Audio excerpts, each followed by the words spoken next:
84 सिद्धाचा सिद्धबीटी मेळा प्रत्यक्ष स्थापिला कल्पवृक्ष नामदेव आहे. तयासी घडता नित्य प्रदक्षिणा नाही पार पुण्या वास स्वर्गी. अमृतमय वाहे पुढे इंद्रायणी भागीरथी आदी करुणी तीर्थराज. ऐशिया स्थळी समाधी ज्ञानेश्वर एका जनार्दनी पायवंदी त्यांचे असा हा अभंग. 84 सिद्ध नामदेवराला म्हणायचे ते वेगळे आणि शांतीब्रह्म एकनाथ महाराजांनी मांडले ते वेगळे. तर 84 त्रिक सिद्धांची यादी स्पेशल आपण कोकणात कुठेतरी निवांत मग आदरणीय केसकर नारायण महाराजांच्या गावी असू, तुमच्या असू, यांच्या असू, त्यांच्या असू, जिथे गर्दी कमी आहे, जनरेटर नाही, ध्वनी नाही, प्रदूषण नाही, गाड्या नाही, चौक नाही, किलबिलाट नाही, सुली व शांतता आहे, अशा ठिकाणी तुम्हाला हा विचार मी दिला. आज माझी मानसिकता बिना घेतानाच हलकलेली असल्यामुळे मी दिलगिरी व्यक्त करतो, पुढे जातो. नागपंथाचा निर्माता आहे तरी कोण? सुरुवात करून आपण आता. सगळ्यांची भूमिका आदिनाथाने सुरुवात केली तसं नाहीये. वैष्णवानाम यथा शंभू. वैष्णवाच्या यादीत शंभू म्हणजे महादेवाचं नाव आहे. तो सदाशिव आहे, सर्व वरदास आहे, दिगंबर आहे, रमणधर आहे. ही त्याची खूप खूप प्रकारची अर्थोत्पत्ती आपल्याला करता येईल. तो त्र्यंबक आहे. त्र्यंबक पदाचा अर्थही तुमच्या डोक्यात असा असेल की पार्वती, सावित्री आणि लक्ष्मी या तिघी जणी सहलिंग स्थापन आहे, त्याचं नाव त्र्यंबक आहे. आणि त्याच्यावरनं मंत्र वेदात त्र्यंबकम यजामहे. माझ्या अभ्यासात वेगळा अर्थ अजून दडलेला आहे. त्र्यंबक नेमकं कोणाला म्हणायचं? तर भगवान रामचंद्राला 3 आई आहेत. किती आई आहेत त्याला? सगळ्याच्या पाठातली न आवडणारी कैकेयी, 2 क्रमांकाची सौमित्रा आणि अजून एक आहे कौसल्या.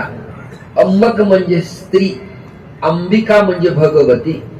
अशा 3 अंबिका ज्याच्या मातृस्वरूप आहेत आणि अशा अंबिकेच्या उदरी जो जन्माला आलेला आहे त्याचं नाव त्र्यंबक आहे.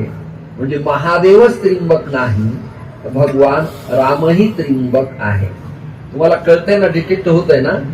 माझी कीर्तनच अशी सवय लागली मला, तर करू काय? मला यापेक्षा आरड्याओरड्यातली खालच्या दर्जाची किंचाळ्या फोडणारी गाणे, कविता, पोवाडी म्हणणारी कीर्तन मला करता येणार नाही. त्याबद्दल मी क्षमा मागतो.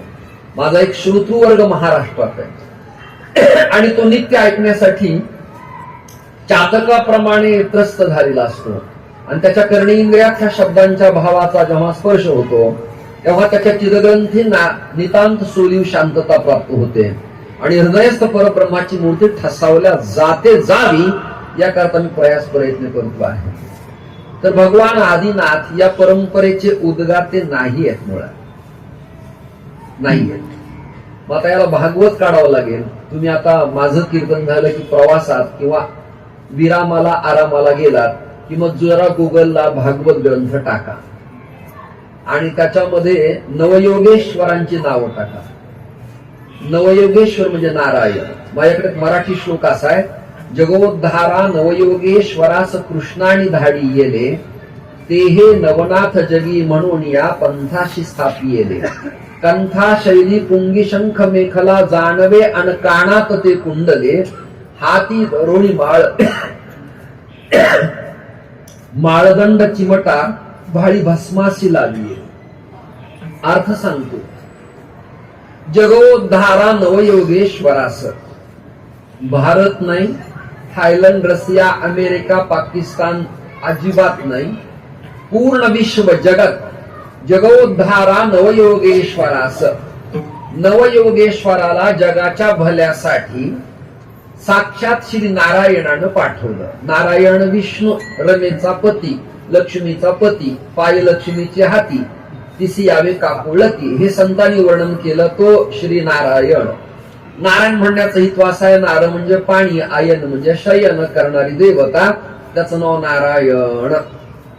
देव वैकुंठात फार कमी राहतात आणि देव क्षीरसागरातही फार कमी राहतात, कारण क्षीरसागर सासरवाडी आहे.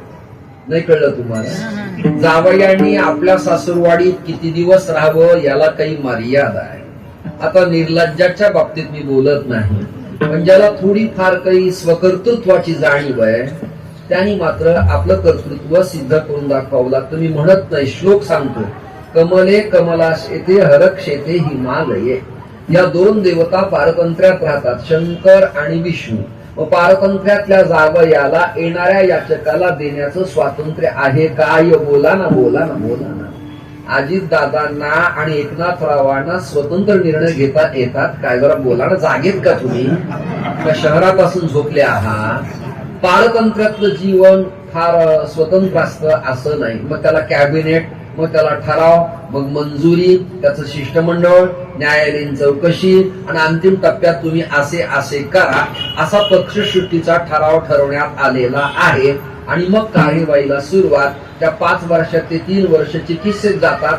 2 वर्षाच्या कालखंडात कोरोना सारखा येतो. पुढे काहीच करता येत नाही. अशी सत्ता उपभोगता येते. नाही कळत तुम्हाला? पण ते स्वतंत्र काही करता येत नाही. क्षमा मागतो, तुम्ही दोघही अभ्यास होतो. पखावज वादक कीर्तनात स्वतंत्र नाही, तो पारतंत्र्यातला आहे. म्हणजे कळणाऱ्यासाठी सांगतो. कारण तुमचा चक्रधार, पर्ण, गती, ठेका, रेला, मुखडा, सोलो असेल, पखवाजाच्या धुमाचा आवाज, उडीचा आवाज तुम्हाला अपेक्षित तानपुऱ्यावर जुळवून आणि लहेरा धरणारा पिटीवाला ताल असलेला जवळ ठेवून ताल असलेला ताल गेलेला नाही. आणि ज्याला 8 मात्रेतला टाळ वाजवता येतो असा एखादा 100 टाळकऱ्यातला तज्ञ की ज्याचा काटा हलत नाही, तालाचा तालगणित हलत नाही, असा कुणी असेल, त्याला 3रा आत असतो 7वा बाहेर असतो हे ज्याला कळतं, अशातला कुणी एखादा बसून मग तुम्ही उच्च स्वरात पखावज वादन करावं, ध्वनी त्याचा मंडपात दुमदुमून निघावा. पण कीर्तनात तुम्ही साथीदार आहात. काय? तुम्ही साथीदार आहे. काही कीर्तनात साथ असती तर काही ठिकाणी साथीचा रोग तयार होतो. असे 2 प्रकरण आहेत. तुम्हाला ते कळलं मापक. त्यांनी मला आल्यावरच चर्चा केली, अरे सोलोन चक्रधारण काय निघालंय, इथं सोलून काढायला लागलेत. आता नको तिथे. स्वतंत्र वादन असेल तर त्याचा आवाज मोठा असला पाहिजे. या माझ्या गायक बांधवांचं गायन असेल, भजन असेल स्वतंत्र, तर त्यांना आवाज द्यावा. तबला ट्विनिंगचा, पखावज ट्विनिंगचा, तानपुरा, स्वराचे टाळ कसे तरी नाही. आणि त्यांनी मग रात्रभर हरिजागर करावा आणि मंडपात त्या लोकांनी मन लावून श्रवण करून तल्लीन तदाकार व्हावं. पण कीर्तनात मात्र कॅबिनेट कीर्तन आहे आणि उपांगाणी गायन आणि वादन आणि वीणा आहे. नाही कळलं? मग तुम्हाला स्वायत्तता नाही. मग तुम्ही राहू इथे नाही असं नाही, राहावं, पण स्वायत्त केंद्राची अनुमती घेऊन सहकार्य करून सत्ता टिकवावी. हा जसा नियम आहे. फॉर एक्झाम्पल आता सांगलीकडचं प्रकरण वादविवादाचं मिटलं. नाही कळलं तुम्हाला? सांगलीकडचं आजचं गेल्या 2 महिन्यातलं जे नाटक चाललं होतं, नाही कळलं तुम्हाला? नाही कळलं? ते मिटलं ना. का मिटलं? तुम्हाला 2 मला 2. नाही कळलं? समन्वय झाला, समन्वय. मग आता राहिलं नाही कुठं झाड, कुठं डोंगर, काय संपलं सगळं एकत्र आलं. गेला वाद खंडून जातो, पण त्याला समन्वय लागतो. स्पीकर कमी करण्यात मी गायक, टाळकऱ्यांचा, वादकाचा वैरी अजिबात नाही. माझं म्हणणं आहे ध्वनी माधुर्याचा असावा, गोड असावा, तो सेटअप असावा, त्यातनं मंजूळ स्वर कानावरती पडावा आणि पखवाजाचं गिडनग तिरकिट अक्षर वेगळी कानावर पडावी. लवेची चाट आणि मैदान या दोन्हीचा आघात वेगळा वेगळा जाणवला पाहिजे. नाही तर काही स्पीकरच्या ध्वनीनं स्वयंपाकघरात राग स्वयंपाक करणाऱ्या स्त्रीच्या हातातनं परात खाली पडल्यावर जसा आवाज येतो तसा जर पुड्यांचा आवाज आला तर मला वाटतं मंडप सोडावा आणि किचन मध्ये जावं तिला मदत करायला लागावी. म्हणून त्याला काही ट्रेनिंग आहे ना, शास्त्र आहे त्याला. महाराष्ट्रात ट्रेनिंग जमली फक्त सातारकरांना, बाकी कोणाला जमलं नाही. कोणाला जमलं? Correct training. पखावज स्वराच्या खर्जालाच कणी, तबला तसाच, टाळ स्वराची, घोळघोळा घाळा नाही. घोळघोळा घाळा वाटेल तिथे नाही. चला जरा विस्तार माझ्याकडनं जास्त होतोय. तुम्हाला कंटाळवाणं होऊ नये, विषय तर कळावा याकरता प्रयत्न करतोय. आदिनाथ परंपरेची स्थापना जगोद्धार करण्यासाठी विष्णू परमात्म्यानं 9 योगेश्वराला मृत्यूलोकात पाठवलं. कोणाला पाठवलं? 9 योगेश्वरांना. आता योगी कोणाला म्हणायचं? पुन्हा चिंतन वाढत जातात आपली. योगी कोणाला म्हणायचं? योगी म्हणजे भगवे कपडे माझ्यासारखे घातले आणि लगेचच कानाला छिद्र मी पाडलं तर मी तात्काळ योगी होऊ शकत नाही. नाही कळलं तुम्हाला? योगी शब्दात युज धातू आहे आणि युज धातूचा अर्थ व्याकरणात जोडणे. त्या स्पीकरवाल्या मुलाला विचारा, हे जे वायर आहे याला चॅनल वायर म्हणतात, त्याला फ्लेक्झिबल सिटीएस नॉट, याला चॅनल, बरोबर आहे ना? हे चॅनल वायर आहे. हे चॅनल वायर जर मी काढलं किंवा तुम्ही तिकडनं पिन काढली तर माझा ध्वनी ऐकणाऱ्यांच्या कानावर येईल काय? बोला, उत्तर द्या, बोला. मग मला काय करावं लागेल?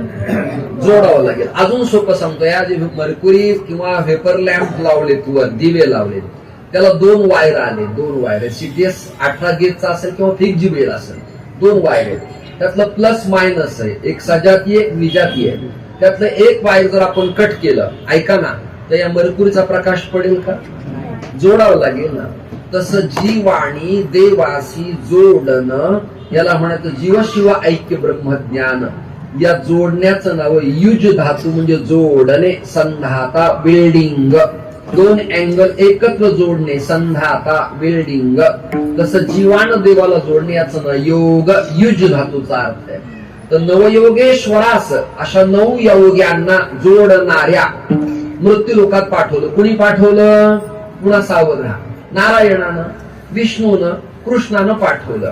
मग त्याच्यातली काही नावं माझ्या पाठ आहेत, काही पाठ नाही. जी तुमच्या पाठ आहेत ती मला सांगा. माझ्या पाठ आहेत तुम्हाला मी सांगतो. हरिनारायण, कवी नारायण, द्रुमी नारायण, चमस नारायण, करभंजन नारायण, एवढे माझ्या पाठ आहेत. बाकी तुम्ही मला निवांत सांगा. हे असे, हा ना, द्रुमी झालं. असे 9 नारायण आहेत. किती नारायण आहेत? किती नारायण आहेत? 9. या 9 नारायणानं नवनाथ पंथाची स्थापना केली. ऐका, नाथ पंथाचे आदिनाथ प्रेसिडेंट आहेत का नारायण प्रेसिडेंट आहे? बोला ना, बोला. समजा हा सप्ताह उदाहरणार्थ मोरे माऊलींनी स्थापन केला, उदाहरणार्थ. हा सप्ताह आप्पा आमच्या पांडुरंग बाळवाडांनी स्थापन केला, उदाहरणार्थ. हा सप्ताह पनवेलच्या वामन माऊलींनी स्थापन केला, उदाहरणार्थ. किंवा ठाण्यात गेल्यावर सावळाराम महाराज म्हात्रे बाबांनी स्थापन केला. भिवंडीकडे गेलं तर काशीनाथ बाबांनी स्थापन केला. शहापूरला गेलं तर मधुकर बाबांनी स्थापन केला, गृहीत धरू. कोकणात गेलो तर आजरेकरांनी स्थापन केला. पुढे गेलो तर गणेशनाथ महाराजांच्या परंपरेत स्थापन झाला. स्थापन करणारे ते, पण चालवणारे केसकर आहेत. उदाहरणार्थ नाव सांगतो बरं का कळण्यासाठी. केसरकर, क्षमा मागतो. चालवणारे केसरकर आहेत. माझ्या पाठातलं नाव एवढे म्हणून नाही घेतलं. वेगळे कार्यकर्ते असतील ते काही माझ्यावर रागावू नका. पाठातलं एवढं नाव म्हणून मी घेतलं. किंवा मेस्त्रीनी ही परंपरा चालवली. परंपरा चालवणारा वेगळा आणि परंपरा स्थापन करणारा वेगळा. वारकरी संप्रदायाचा पाया ज्ञानोबारायांचा आहे, पण चालक एकनाथ महाराज, नामदेव महाराज, गुरुबा काका, जणाबाई, बहिणाबाई तुकोबाराय, निळोबाराय हे त्याचे संचालक आहेत. अजून सोपं सांगतो, आळंदी ते पंढरी दिंडी काढली. दिंडी काढणारा मेला, नंबर त्याला मिळाला. मागे पुढे काय असेल तो संस्थापक तो आहे, पण संचालक अमुक एक एक्स व्यक्ती आहे. तस या आदिनाथ फडाचे उद्गाते, निर्माते, संस्थापकीय आचार्य, प्रेसिडेंट, प्रमुख, प्रसवणारी माता भगवान श्री नारायण आहे. ऐकताय नका रेकॉर्डिंग करून. नारायण, नारायण. आणि त्या नारायणाची परंपरा बंद पडू नये म्हणून त्या सक्रिय सहभाग आहे आदिनाथाचा. कोणाचा? आता कळलं तुम्हाला कोणाचा सहभाग आहे?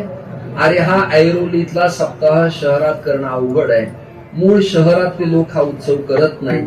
देशावरनं इकडनं तिकडनं जगण्यासाठी, प्रपंचासाठी, कारखान्यात काम करण्यासाठी किंवा काहीही कष्ट करून प्रपंच चालवण्यासाठी आलेला जो अन्य जिल्ह्यातला वर्ग आहे ते हे करतात. पण हा सप्ताह जर बंद पडला तर परमार्थ टिकणार नाही. याकरता मधली व्यक्ती जसं प्रयत्नाची पराकाष्ठा करते तशी प्रयत्नाची पराकाष्ठा ही आदिनाथानं केलेली आहे. आता लक्षात आलं तुमच्या? आणि आदिनाथानं ते ज्ञान कुणाकडे द्यावं हा विचार जेव्हा सृष्टीमध्ये ठरला, ऋषीमुनींची मीटिंग झाली आणि हजारो लाखो करोडो देवता एकत्र आल्या, तेव्हा अंतिम निर्णय झाला की या वैष्णव परंपरेच्या नाथ पंथाचं नारायण स्थापित ज्ञान एका उमा नावाच्या स्त्री शक्तीला द्यायला पाहिजे. कुणाकडे बोट आला? आता हे कुणाकडे आलं बोट? उमा. उमा म्हणजे स्त्री शक्ती. कुणाकडे आलं? यत्र नारीस्तु पूज्यन्ते रमन्ते तत्र देवताः. ज्या देशात स्त्रियांचा सन्मान केला जातो त्याला भारत असं म्हणतात. संप्राप्ते भारते जन्म भरतखंडे नरतेह प्राप्ती ही तो परमभाग्याची संपत्ती. त्यामुळं 1400 वर्ष जगलीला चांगदेव आपल्या वारकरी संप्रदायात नापास आहे. यापेक्षा वयानं कमी असलेली मुक्ताबाई गुरुपदावर आरूढ आहे. हा संप्रदायात स्त्री शक्तीचा किल्ला जनजागर याच्या जाणीवा. आता ज्ञान कोणा दिलं? आदिनाथ उमा बीज प्रगटले मसेंद्रा लाभले. लाभले दोन शब्द आहेत. लाभले दिले आणि लाभले प्राप्त झाले. विठ्ठल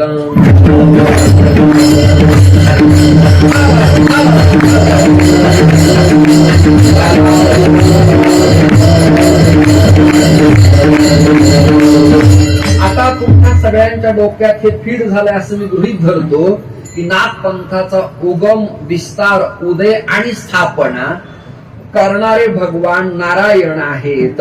कळलं? नारायण नाव का पडलं ही पण व्याख्या सांगितली. रमेचा पती आहे तो एक. विष्णू आहे त्याचं नाव एक. पाण्यात राहणारी देवता आहे दोन.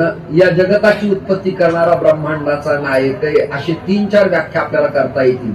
या नारायणानं जगताच्या उद्धारासाठी नवयोगेश्वराला पाठवलं.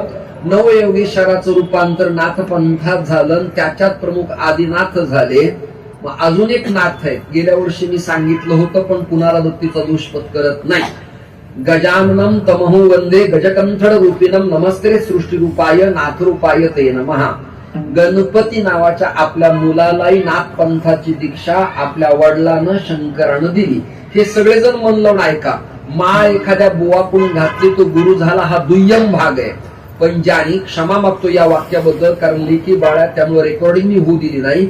शुक्र तंतू आणि वीर्य जंतू या बीजाला अंकुर फुटतो. त्याचं नाव शुद्ध बीजापोटी फळे रसाळ गोमटी. हा देह ज्यांनी घडवून मातेच्या गर्भात स्थापन केलाय ते वडील प्रत्येक मुलाचे आत्मगुरु आहेत. कोण आहे? कोण आहे? आत्मगुरु. निवृत्तीनाथ दादांचा अनुग्रह माऊलींनी घेतला का? थोरला भाऊ वडिलाच्या स्थानी असतो. त्यांनी दुसऱ्या पंथातला दुसऱ्या बुवाचा अनुग्रह घेतला नाही. ज्ञानोबराचाच अनुग्रह सोपान काकाने घेतला, दुसऱ्याचा घेतला नाही. मुक्ताईनं सुद्धा अनुग्रह माऊलींचाच घेतला. आपल्याकडे अनुग्रह प्रकार संपलाय. आता माळ घाल, बुक्का लावला, रामकृष्ण हरी म्हण, त्याची झाली तर झाली भेट, जीवनात तर न झाली. त्याला कळल्यावर बुवाचा फोटो घेतो, देवघरात मांडतो. हे माझे गुरु होते, याची त्याची जन्म वेळ झाली नाही. चितग्रंथीचा नाश झाला नाही. आई महात्मा ब्रह्म कळलं नाही. प्रज्ञानम ब्रह्म कळलं नाही. तत्वमसी महावाक्य कळलं नाही. उपनिषद कळलं नाही. ब्रह्मसूत्र कळलं नाही. बृहद ब्रह्मसूत्र कळलं नाही. गाथा ज्ञानेश्वरी कळली नाही. श्रद्धा ठेवली ती माझे गुरु आहेत. पण गुरु एक आत्मगुरु वडील अजून कळण्यासाठी सांगतो. त्यामुळे मी रेकॉर्डिंग होऊ दिली नाही. प्रसाद महाराज आंबळनेरकराला पंढरपुरात गेल्यावर तुम्ही कोणी पाहिलं असेल. अशी बाजीराव पेशव्यासारखी पगडी असती, लांब अंगरखा, पांढरा शुभ्र कपडा घातलेला, ऊर्ध्वपुंड्र लावलेलं, लाल शिरी लावलेली, मोठा मुक्तायची शेजारी त्यांचा मठ आहे, संपत्तीवान मठ आहे. ते अनुग्रह सगळ्या जगाला देतात. पण त्यांच्या घरातले लोक गादीवर बसताना दुसऱ्या बुवाचा अनुग्रह घेत नाहीत, गादीपतीचाच घेतात. वास्कर कुणाचा गुरुमंत्र घेतील का हो? कुणाला देतील पण कोणाचा घेणार नाही. देहूकर कुणाचा गुरुमंत्र घेतील का? नाही. का? त्यांच्या परंपरेत अनुग्रहाची पद्धती. पैठणचे योगीराज, पुष्कर, प्रवीण काका किंवा विनीत माझा तुमचा यांचा गुरुमंत्र घेतील का? घेणार नाही. त्यांच्याकडे गुरुमंत्राची परंपरा आहे. गुरुमंत्राच्या परंपरा सोडल्या आपल्या शहाण्या लोकांनी. आता ऐका. माळ घातली रामकृष्ण. रामकृष्ण ही अँटीबायोटिक औषध आहे. फॉर एक्झाम्पल कसं? तर डोलो नावाची गोळी दिली. ऐकता का? दिली. पण मायग्रेनचा प्रॉब्लेम असेल तर कंटेन्स पाहून एमडी मेडिसिन डोक्याची गोळी त्याच्या बरोबर देणारच. पोट विकाराची वेदना असेल तर त्याची गोळी स्वतंत्र देणारच. माझ्यासारख्या हाताच्या वेदना असतील तर हाताच्या पेनला कमी करणारी एखादी गोळी तो त्याच्या समवेत देणारच. माझ्या संस्थेची गादी खराब झाली असेल माणक्याची तर डोलो पॅरासिटामॉलने ती बरी होणार नाही. डोलो रामकृष्ण हरी आहेच, पण ज्याला जो रोग आहे त्याच्या निवृत्तीसाठी पुन्हा कंटेस बदलून एक गोळी स्पेशल त्याची द्यावी लागते. आता कळलं का तुम्हाला? यापेक्षा मराठी मला बोलता येत नाही. उदाहरणार्थ मिस्त्रीच्या मुलाचं त्या मृदंगाचं नाव आहे मृदंग. कळलं का? म अंग आहे त्याचं, म आद्य अक्षर आलं तर म आणि प अक्षर असलेल्या व्यक्तीचं नाव ज्याला आहे त्याला कुठल्या देवतेची उपासना दिली पाहिजे याचं स्वतंत्र शास्त्र आहे. कोणतं शास्त्र आहे? स्वतंत्र. उदाहरणार्थ परमेश्वर नाव आहे किंवा पाराजी नाव आहे किंवा पारेश्वर नाव आहे, प पे पू पा असं प अक्षर आहे, तर त्याला कृष्ण आणि विष्णूची उपासना दिली पाहिजे.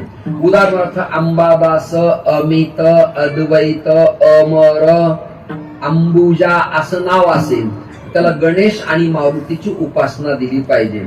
त्याला स्पेशल रामकृष्ण हरी म्हणून चालायचं नाही. नाही कळलं तुम्हाला? ते डोलो आहे पॅरासिटामॉल, तर त्याच्या रोगाची गोळी त्याच्याबरोबर त्याला द्यावी लागेल. आता समजा माझं दुखायला लागलं आणि मला रक्त वितरणाची रुसिका गोल्ड नावाची गोळी आहे, ऐकता का? तिने फिक्स बीपीची गोळी आहे आणि शुगरची गोळी आहे. या तिन्ही बंद करायच्या आणि डोलो मी घ्यायची. जमल का हो? जमल का हो? जमल का? डॉक्टर म्हणले तुम्हाला अंग दुखलं तर अँटीबायोटिक म्हणून डोलो तुम्ही कधीतरी घ्या, ताप, अंग इत्यादी. पण एकोस्प्रिन रक्त वितरण्याची गोळी तुम्हाला मरेपर्यंत, मातीत जाईपर्यंत, अग्नीत जाईपर्यंत बंद करता येणार नाही. तर अग्नीत लवकर झालं बंद केली. नाही कळलं तुम्हाला? नाही कळलं? मग तुम्हाला ती गोळी घ्यावी लागेल. तसं रामकृष्ण हरी हे अँटीबायोटिक का सुरू केलं की येणाऱ्या कालखंडात जनसामान्य वारकरी लोकांना, शेतकरी लोकांना, बहुजन लोकांना भारतीय तत्वज्ञान पेलवणार नाही, झेपणार नाही, कळणार नाही, पचणार नाही. म्हणून आपलं सोपं काम केलं. कधी संत उपनिषदातला मंत्र शॉर्ट केला. खरा मंत्र आहे हरे राम राम राम हरे हरे, हरे कृष्ण कृष्ण कृष्ण हरे हरे. इस्कॉन वाल्याने उलटा केला. हरे कृष्ण कृष्ण कृष्ण हरे हरे, हरे राम राम राम हरे हरे. मी त्याला प्रश्न विचारला त्या त्रिदंडी वैष्णवाला की असं तुम्ही उलट सुलट का केलं? पुराणातलं ग्रंथातलं बदलायचा आपल्याला अधिकार नाही. सुंदर ते ध्यान आहे ना, तर उत्तम ते ध्यान असं करण्याचा मला अधिकार अजिबात नाही. सुंदर ते ध्यानच. मग हरे कृष्णा तुम्ही सुरुवातीला का घेतलं? त्यांनी उत्तर मला मार्मिक दिलंय, पटलंय मला, पण तो पर्यायी मार्ग आहे, आपद्धर्म आहे. त्यांनी सांगितलं राम पूर्ण ब्रह्म आहे आणि पूर्णतम कृष्ण आहे. म्हणून पूर्णतमाला पुढे घेतलं आणि पूर्णाला मागे ठेवलं. आपला संप्रदाय फार चाणक्य आहे, बुद्धिवान आहे, चतुर आहे आणि प्रभावी आहे. आपण काय केलं? राम, कृष्ण आणि हरी. आता मी 3 पद करणारे, जमलं तर टाळ्या द्या, नाही तर ते माझा आग्रह अजिबात नाही. पूर्ण राम, पूर्णतम कृष्ण आणि पूर्णतम विठ्ठल. कसा अवतार आहे हा? पूर्णतम अवतार आहे. कारण कृष्णाकडनं भगवद्गीतेत काही चुका झाल्या तरी क्षत्रिय, वैश्य, शूद्रापर्यंत व्यवस्था केली आहे. पण चांडाळ, पतित, विधवा, परित्यक्ता, बाला आणि अबाल यांची व्यवस्था त्याला न करता आल्यामुळे ज्ञानोबारायला अवतार घेऊन विष्णूचं अपुर काम पूर्ण करावं लागलं. याकरता पांडुरंग देवता आपल्याला सकस, उत्तम, देखणी आणि सर्वतोपरी अभ्यासाला, उपासकाला चांगली आहे. आता तुम्हाला माझ्या भूमिका लक्षात येतात की नाही माहिती नाही. मी जरा स्पीडनी बोलतोय कारण वेळ कमी आहे. 10 तर वाजले बघा. आता काय करू मी तरी? 10 वाजले. श्रोते हो, नारायण आणि नाथ पंथाची स्थापना झाली, विषय डिटेक्ट झाला. सगळ्या पंथाला उद्गाता विष्णूच आहे. जरा आता वारकरी संतांची नावं तुम्हाला सांगतो. सखा माझा ज्ञानेश्वर कोणाचा अवतार आहे? महाविष्णूचा. आता वारकरी पंथ कोणी सुरू केला? ज्ञानदेवी रचिला. म्हणजे कोणी सुरू केला? विष्णूनी. बरोबर आहे की नाही? ज्ञानोबारायानंतर जरा पुन्हा ग्लानी आली. यवनांचं साम्राज्य वाढल्यावर देवगिरीच्या जवळ शालिवाहन नगरात पुन्हा एक वैष्णव विष्णू जन्माला आले. भानुदासाचे पडी महाविष्णूचा. कुणी स्थापन केलं? पुन्हा विष्णू. त्याच्यानंतर पुन्हा ग्लानी आली आणि आक्रमण अति तीव्र गतीनं वाढल्यावर इंद्रायणीच्या तटावरती सातारा जिल्ह्यातल्या जावळीतलं घराणं मोरे कुलोत्पन्न देहू गावी विसावलं आणि बोलोबा आणि आणि आणि कणकाईच्या पोटी एक पुत्र उदयाला आला. सावजी, तुकोबाराय आणि काणोबाराय. त्यातले सावजी हे तीर्थयात्रेला गेले, परत आले नाहीत. कान्होबारायने दुकानदारी टाकली, ध्रुव चातक मंडळात टाळ घेतला. पण मधला जो अवतार आहे तो अवतार म्हणे रामेश्वर भट्ट दिलीजा, तुका विष्णू नाही तुझा. जेव्हा जेव्हा ग्लानी आली तेव्हा स्थापना शंकराने केली का विष्णूनं केली, मला उत्तर द्या जरा. इकडचे लोक तरी प्लीज सांगा जरा. या सगळ्याचा स्थापन करता कोण आहे? अजून सोपं करतो. 100 वर्षाचा इतिहास. लोकमान्य टिळकांच्या काळात, गजानन महाराजांच्या काळात, स्वामी समर्थांच्या काळात, साईबाबांच्या काळात, पंत महाराज बालेकुंद्रीकरांच्या काळात ऐकता का पुण्यात एक पुत्र ब्राह्मण असा जन्माला आला की बलदंड शरीर, व्यायाम करणं, कसणं, पहिलवानकी करायची, चितपट करायचं, यातच ते रमून गेले. आणि पिसाळीला रेडा किंवा बैल त्यांनी ताकदीनं खाली पाडला. गंगागिरींची आज्ञा झाली. आचल बेट वरून सरला बेट वरून ते आळंदीला आले. आळंदीला आल्यावर विनायक दादा साखऱ्यांची भेट झाली. मुंजाबा बोळी पुण्यात येणं जाणं वाढलं आणि त्यांनी बहुजन कुळाचं भलं व्हावं, सगळ्यांना ज्ञानेश्वरी गाथा, भागवत, वारकरी परंपरा कळावी म्हणून वारकरी संस्था स्थापन केली. ही केली कोणी? बोला ना. त्यांचं नाव काय? नाव विष्णू महाराज. विठ्ठल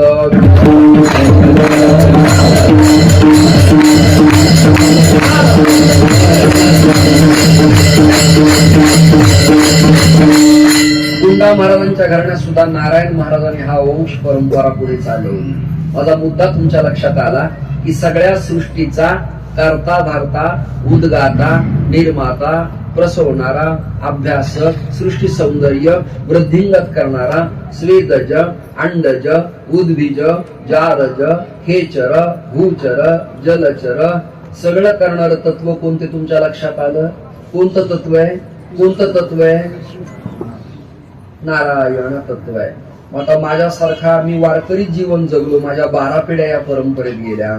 संन्यास घेतला पण तुळशी त्यागली नाही, मी वारी त्यागली नाही, कीर्तन त्यागलं नाही.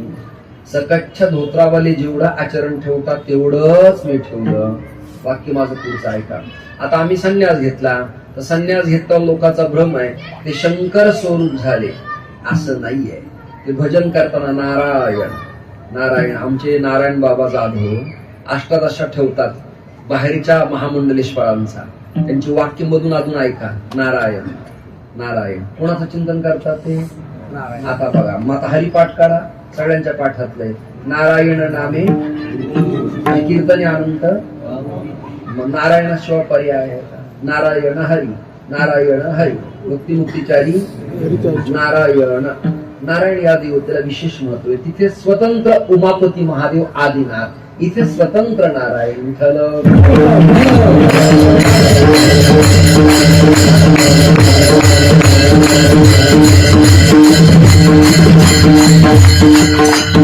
हे सगळं त्यांनी स्थापन केलं ना.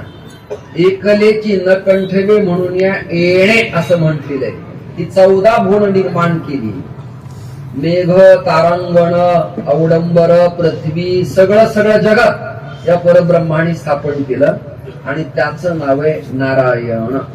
पण अभंगाच्या सुरुवातीला चौकडा प्रकरण लिहिताना गुरु परंपरा सांगताना एकनाथ महाराज असं म्हणाले, जोडी गुण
ईश्वर किंवा ब्रह्मतत्वाच्या संबंधाने जर चर्चा करायची आपली ठरली तर त्याला आकाराला आहे असं म्हणता येणार नाही. उदाहरणार्थ आता हे वेदांत शिकवतात, शिकणार आहे. घट फुटला, मडकं सुगडं फुटलं, मातीचं मृत्तिकेचा घट फुटला, त्याचं निमित्त उपादान जर आपण बाजूला ठेवू, घट फुटला, घटातली पोकळी म्हणजे आकाश बाहेर गेलं म्हणायला आहे ते आकाश आणि घटातलं आकाश वेगळं लागतं. तुम्हाला जड प्रकरण जाईल हे सगळ्याला. कारण सांगतो मी, कोकणात आणि मुंबईत वेदांताचा प्रचंड अभाव आहे. विशाल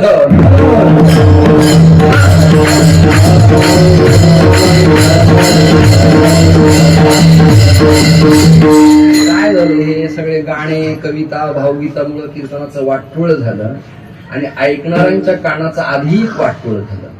त्यामुळे हे निमित्तन, उपादानन, कारणन, स्थूलन, सूक्ष्मन हे सगळं संपत आलंय. आता यांना जहदन, अजहदन, बिंबन, प्रतिबिंबन, सत्ख्यातीन, असत्ख्यातीन, अनिर्वचन या ख्याती जर भागत्याग लक्षणा सांगायला गेलं ते म्हणतील कीर्तन यांना अजिबात जमत नाही. नाही काही करा पण हा मुडदा इथे बोलू नका असं. त्याचं कारण आहे, कानाला झेपवत नाही ना, माहिती नाही ना, पारिभाषिक शब्द आहेत. एका मुलीला मी म्हणालो, बेटा रज्जू बद्दल तुझं काय म्हणणं आहे? ती म्हणाली, लग्न झाल्यापासून तिचा कॉल सुद्धा मला नाही. अगं रज्जू म्हणजे कन्या नाही, मुलगी नाही, बहीण नाही, मैत्रीण नाही, सखी नाही, सज्जनी नाही. रज्जू म्हणजे दुरी ग. मराठी भाषिकांना सुद्धा मराठी येणाऱ्या काळात कळेल की नाही ही चिंतेचीच गोष्ट आहे, आवश्यकता आहे. एकाला म्हणलं, अरे तुझी नाडी तुला माहिती का? आणि हात लावला हो नाही. अरे आद्य मध्य अशा नाड्यांची इतकं दुर्दैव, एवढं दुर्दैव झालंय. त्यामुळे म्हणायला आपण फक्त मराठी माणसं आहोत, आपल्याला फार काही कळत नाही असं मला स्वच्छ वाटतं. विठ्ठल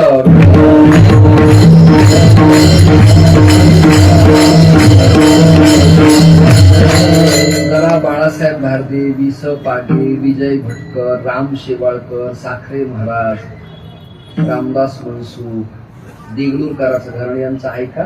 म्हणजे तुम्हाला भाषा प्रभुत्व, मराठीची देणगी, प्रतिभा संपन्नता, शब्दांच्या अर्थोत्पत्ती, अभंगाचा भावपराग, षडलिंगात्मक चिंतन, भूमिका कळती ना. वाटोळ झाले महाराज. माझी ताशी शपथ घेऊन इच्छा आहे, येणाऱ्या मे नंतर कीर्तनच मला नको, कीर्तनच नको. का नको?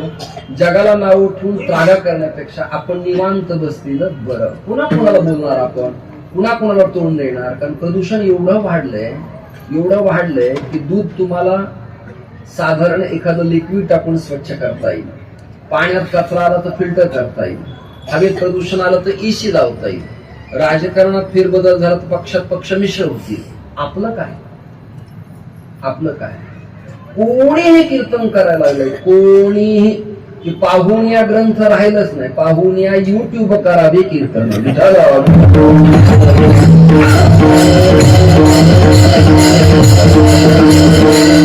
गुगल माझी माता, गुगल माझा पिता, फेसबुक दाता त्रैलोक्याचा, असं करावं. एवढं वाटवं झालंय. भागवत नीट राहिले नाही, रामायण नीट राहिले नाही. मला महाराज फोन येतात लोकांचे की शिवपुराण सांगायला तुम्ही येता का? मी त्याला उत्तर देतो, शिव शब्द रहस्व लिहायचा का दीर्घ हे सुद्धा मला नीट न कळल्यामुळे माझी शिवकथा ठेवू नकोस. काही बुवा तर सगळ्याच कथा करतात, हीच मोठी कथा आहे. मला अजून जन्माद्यस्यतः वयादी तरतच कळलं नाही, मला अजून निगमकल्पतरोर्गलितम फलम कळलं नाही, मला अजून मा निषाद प्रतिष्ठांतो मागम शाश्वती समाहा हे सूत्र कळलं नाही, शास्त्र योनित्वात कळलं नाही, आईमात्मा ब्रह्म कळलं नाही, प्रज्ञानम ब्रह्म कळलं नाही, तत्वम अशी कळलं नाही, सर्वम खलिदम कळलं नाही. जे कळलं नाही त्यांना सांगावं कसं? आणि दुर्दैव असे जे चावट आहे त्यांचाच वट आहे. मला यापेक्षा मराठी बोलता निष्ठावंत भाव भक्तांचा स्वधर्म राहिलाच नाही, निष्ठी भाव भक्तांचा स्वधर्म. आपलं चिंतन चाललंय ब्रह्म नावाच्या पदार्थाला, ब्रह्म नावाच्या पदाला, ईश्वर नावाच्या प्रकरणाला उपाधीचा संबंध संभवत नाही. पहिलं प्रमाण देतो तुम्हाला मी. उपाधी वेगळे तुम्ही निर्विकार,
समजा आता प्रमाण म्हटलं मी समूळ वासना नुरवावी तर त्याला इकार आहे, इकारांत शब्द हे आपण लघु शिकलेले आहेत महाराज.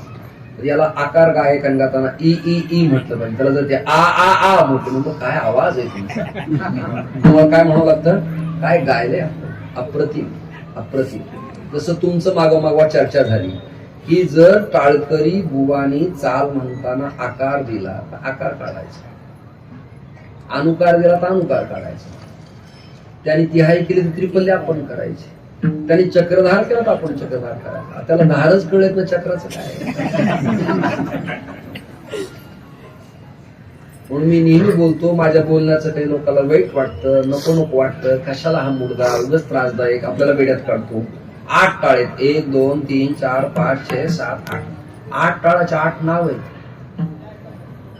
मुर्रा टाळे, स्वर टाळे, रिता टाळे, तोंडाचा टाळे, उशी टाळे, हे नाव आहेत त्याची.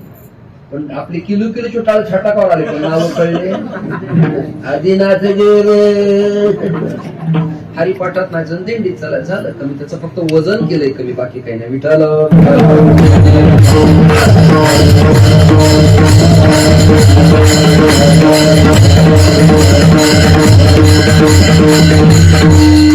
जसं वेदाला स्वरित आहेत, वेदाला स्वरित, उदाहरणार्थ कीर्तनात वेद मंत्र म्हणू नये असा शिष्टाचार आहे पूर्वजांचा.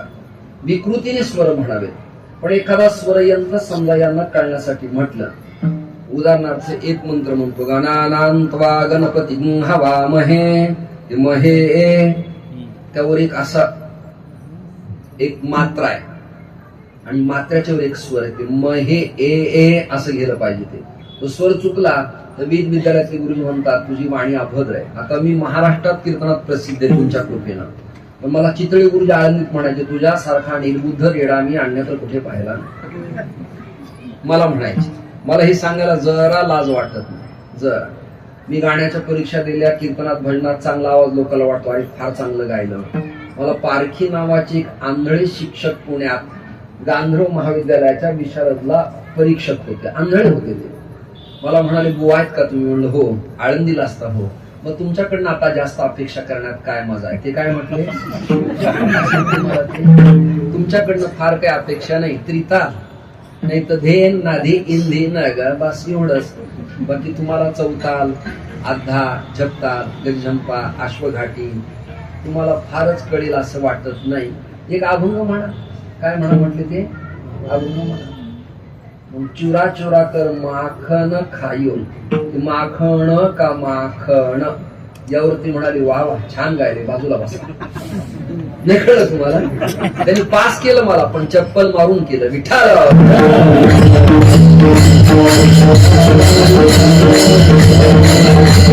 मला कधी कधी दुर्दैव वाटतं, कीर्तनाच्या ठिकाणी विना घेणारा सुद्धा रामकृष्ण हरी आणि हरी तरी म्हण हारी कार्य. हरी म्हटलं तर शत्रू होतो, हरी दीर्घ म्हटलं तर घाई होती, आणि हरी ह्रस्व म्हटलं तर ब्रह्म होतं. विठ्ठल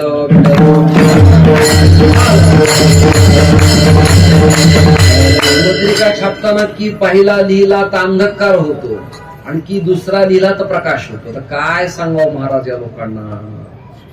कीर्तन काही नाश्ता नाहीये, कीर्तन म्हणजे काही वडापाव नाही, कीर्तन म्हणजे पाणपुरी नाहीये, कीर्तन म्हणजे टेस्ट नाही की वा वा बरं वाटलं जरा ऐकू आपण, नाही जमलं तर मौली म्हणून असलं काही नाही. हे तत्वज्ञानाचं चालतं बोलतं विद्यापीठ आहे. ध्यानी धरा, लक्षात धरा. आता विषय चालला आपला घट फुटला, घटातला आकाश.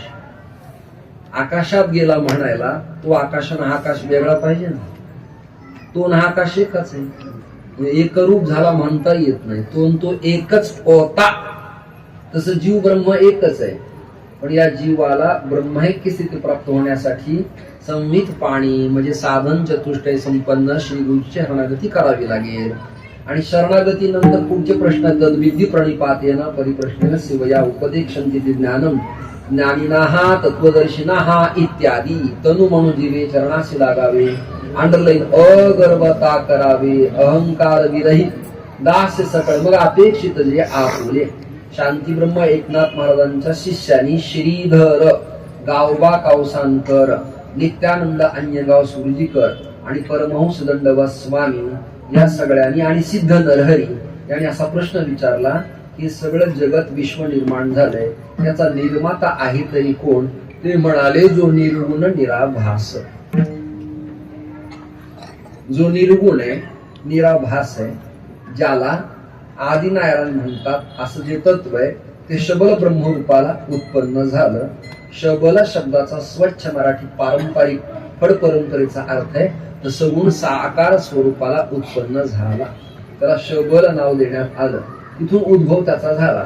परंतु परमात्मा मुळात निर्गुण निराकार आहे. आता स्वयंपाक करणाऱ्या यातल्या ज्या ज्या स्त्रिया असतील त्यांना मी प्रश्न असा विचारतो की अगदी परातीत ताटात काठवटीत पाणी घेतलं, गव्हाचं पीठ घेतलं वा तांदळाचं पीठ घेतलं किंवा बाजरीचं पीठ घेतलं, लगेचच पाणी ओतलं की लगेच उंडा तयार होऊन त्याची पुडी चपाती रोटी पूर्णाची वा धिरड तयार होतं. काय मला उत्तर द्या, होय किंवा नाही बसल्या बसल्या.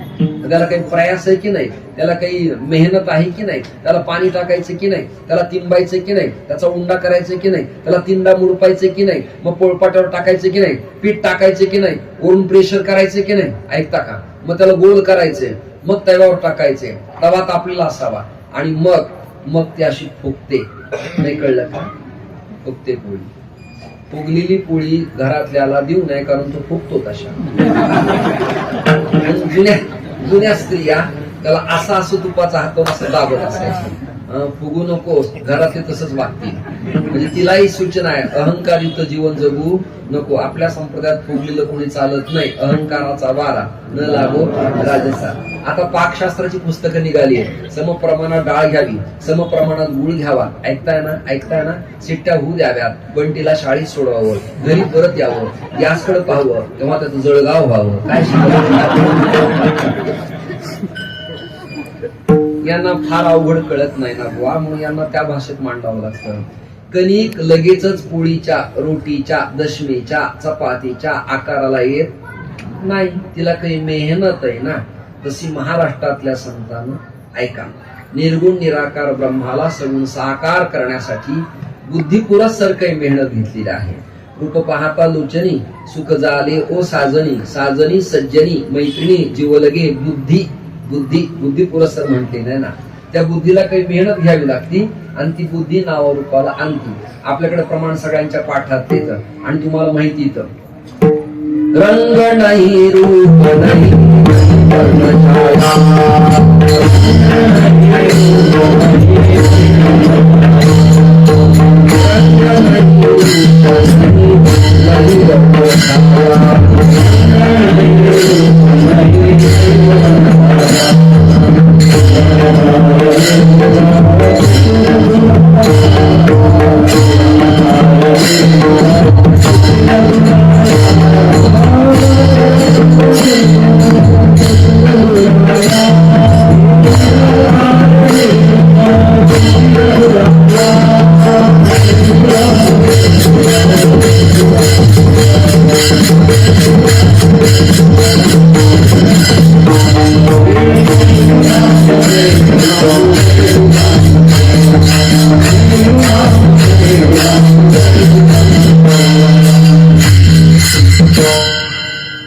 हठयोगपदी पादी ग्रंथ मी अभ्यासले, त्याच्यात जपी तपी कोपी संन्यस्त यती वितरागी बैरागी हे निर्गुण निराकाराचं ध्यान करायचे. मला एक सांगा, समजा तुम्ही दोघं पखावज वादक आहेत आणि तुम्हाला मैक दोन्ही कोण दोन लावले आणि कीर्तनात मी म्हणालो चला मला लावणी मृदंग श्रुती टाळ घोष साथ करा, तर तुम्हाला पखावज वाजवण्याचा आनंद मिळेल काय? बोला बोला बोला बोला. चाट कुठे मारायची, लयेला आघात कुठे करायचा, घिडनग कुठे काढायचं, क कुठे वाजवायचं, क अत कुठे वाजवायचं, ग कुठे वाजवायचं, कारण त्याला आकाराला मृदंग आणावा लागेल. हवेतच म्हणलं चला धा, लोक म्हणतील पागल झाला. काय म्हणतील लोक? पागल. कीर्तन करायला बोलवलं, निमंत्रण दिलं, त्याची काय जी रक्कम असेल हल्लीच्या तेजी मंदी प्रमाणे, त्याच्याकडे विना नाही. आज आमच्याकडे विना नाही, कीर्तन करा, त्यांनी रामकृष्ण हर, विनाच नाही. असं लोक म्हणतील जा म्हणतोय चला चला चला. आकाराला असावं लागतं, आकाराला. आकारा विना काही करता येत नाही. काही पंथात काही धर्मात आकारच नाही, त्यामुळे ते आकारात नाही कळलं. इथे टाळ्या तुमच्या पडायला पाहिजे. चला लक्षात आल्या उद्या परवा निवांत वाजवा काही गरज. असं एकदा मी म्हणालो, आठवण होईल तेव्हा वाजवा. कीर्तन झालं, तो घरी गेला, नवरान झोपीतच वाजवायला लागला. बायको मुली काय झालं ते मला मी टोल नाक्यावर उभा असं वाटतं तुला? हे पण ज्यांना कळलं नाही त्यांना धन्यवाद. मला यापेक्षा मराठी खालच्या लेव्हलला बोलता येईल.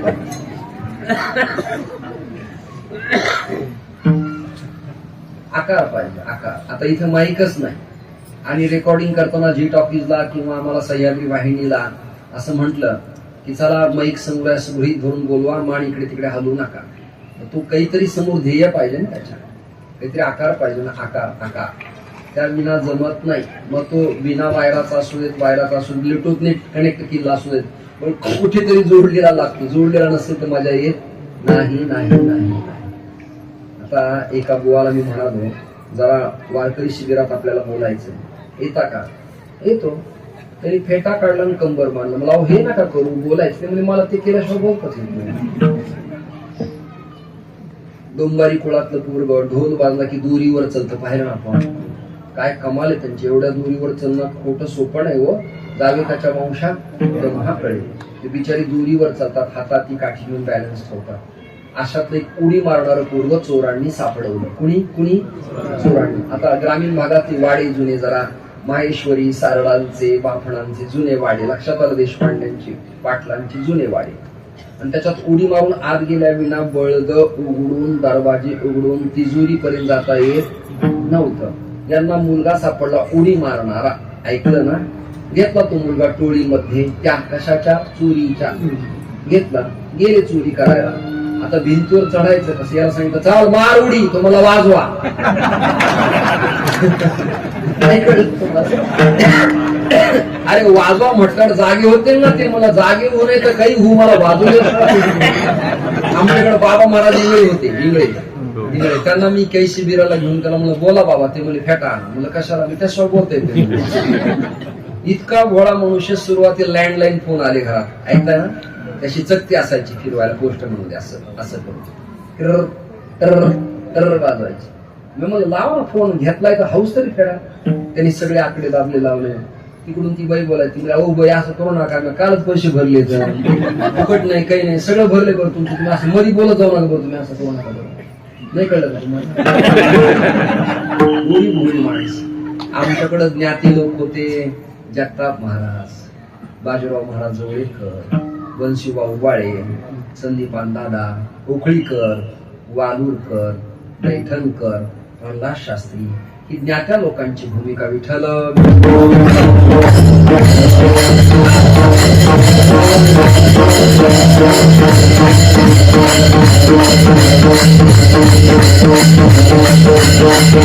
आज मी तुमच्याकडे येतो, सोपं करून सांगतो. तुम्हाला कपाळच नाही असं गृहीत धरा. हा, आम्ही म्हणालो चला हळदी कुंकू लावून घ्या. कुठं लावायचं? आकाशात. असं कपाळ नावाचा पदार्थ गंध लावायला अपेक्षित. ही तुम्हाला अंगठी घातली. अरे घातली म्हणजे बोटच नाही ना. नाही कळलं तुम्हाला? ही अंगठी घाल. तुला अंगठी घालतो कशा? घालण्यासाठी पदार्थ अपेक्षित आहे की नाही? म्हणजे पदार्थाची उत्पत्ती व्हायला लागेल की नाही? पदार्थ नसेल तर दुसरा पदार्थ बसणार नाही. सोपं सरळ गणित आहे. निर्गुण निराकाराची पूजा ध्यान धारणा आपल्याला करता येत नाही. मग त्याच्यानंतर आला प्रणव. काय आला? प्रणव. ओंकार, आकार, उकार आणि मकार 3.5 मात्रे सहत्व आहे. त्याची ध्यान धारणा आली. तर ती पण कळेना. महाराष्ट्रातल्या संतांच्या लक्षात आलं, अरे निर्गुण निराकाराची पूजा या सगळ्या सज्जनाला करता येईल असं वाटत नाही. वेद उपनिषदाने केलं त्याला करू देत, पण वेदाला मूर्ती पूजा करावी लागली की नाही. शैली पूजा करावी लागली, त्याच्यानंतर लेख्या पूजा करावी लागली, मूर्ती रूपाची पूजा करावी लागली. मूर्ती नसेल तर मग पूजा कशी करणार? कल्पना. मी आळंदीहून सुरुवातीला बीड जिल्ह्यात गेलो होतो आणि मूर्ती स्थापना होती विठ्ठल रुक्माईची. माझ्या वाचनाची मला घमेंड होती, ज्ञानाची. कीर्तनात गेलो, म्हणालो आपल्या संप्रदायाला आणि आपल्या वेदाला सगुण पूजा मान्य नाहीये. त्यांनी माझ्यावर नाराजी व्यक्त केली. अंगावर धावलेलो. का? अर्धवट नॉलेज हे अत्यंत घातक असतं. त्यामुळे जे माहिती पाहिजे ते नेमकं. मला 2च रील येते, 10 तरकड 10 तरकड 10 तरकड, तेवढंच माहिती. काही आलंय का? विठ्ठल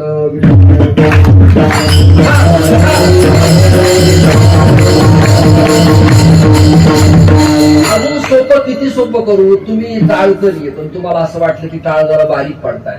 चला नगरला माझ्या बरोबर. तुम्हाला मी लगेच महाजन कोपऱ्याला घेऊन जातो आणि 2-2 किलो पितळ तुम्हाला घेऊन देतो. हे तर कळत आहे तुम्हाला. पितळ पितळ काशाचं. इकडे 1 किलो, इकडे 1 किलो. वाजवा. तुम्ही वापरच नाही याला, वाजवायचं कसं? पितळावर पितळ घासता येणार नाही. अजून सोपं सांगतो, अजून सोपं सांगतो. ऐरोलीतली अमुक अमुक सेक्टर मधली श्रीमंत स्त्री आहे. किती श्रीमंत आहे? श्रीमंत एवढा शब्द आहे माझ्याकडं. आणि ती जरा गडगंज संपन्न असल्यामुळं तिने हळदी कुंकाला जाताना, ऐकताय ना, हळदी कुंकाला जाताना असे छोटे मोठे दागदागिने घालण्यापेक्षा सोन्याचा अँगलच गळ्यात घातला. हे पण नाही कळत तुम्हाला. अँगलला ड्रिल केला. त्याला दावं बांधलं, सुतळी बांधली, दोरी बांधली, गळ्यात टाकलं, ती हळदी कुंकाला निघाली. आता तिच्याकडे कौतुकाने पाहतील का म्हणतील नॉर्मल माइंड इफेक्ट झालाय म्हणून. बऱ्याच जणी म्हणतील हिच्या गोळ्या संपल्या, हिच्या गोळ्या. ती श्रीमंत आहे, श्रीमंताची अँगल आहे, सोन्याचाच आहे, पण तो आकारा नाही आला. अजून काय सांगू? किती सोपं करू मी? आकारला आलेला नाही. आता पांडुरंगाची मूर्ती बघा. सावळी सकंकन, मदनाला मोहित करणारी पीत पितांबर, हा चंदन लावलेलं, केशरयुक्त, भाळी बुक्का, कानात कुंडल, मयूरपिच्छ लावलेला, हातात त्याच्या कांबळी दिलेली, बासरी दिलेली, सम त्याची चरण, नेत्र कमलाकार, बाजूबंद बांधे, लाल गुंड ओठ. कसा श्रीहरी बरा वाटतो. एखाद्याला म्हणत चला पांडुरंगाचं ध्यान करा, त्याला पाणी घाला, पंचामृत घाला, दूध घाला, मध लावा, साखर लावा. तो म्हणतो समोर लावू कशाला?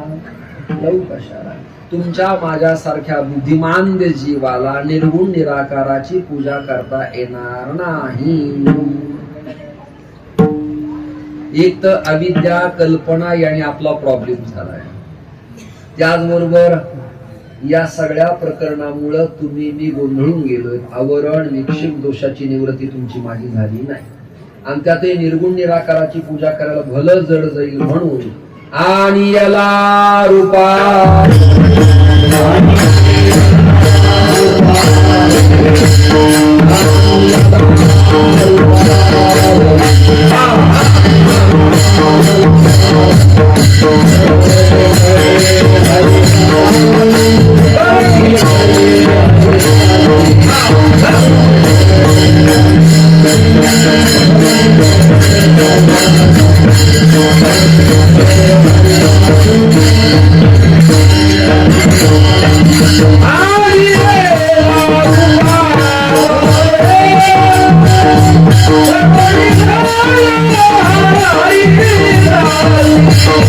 Oh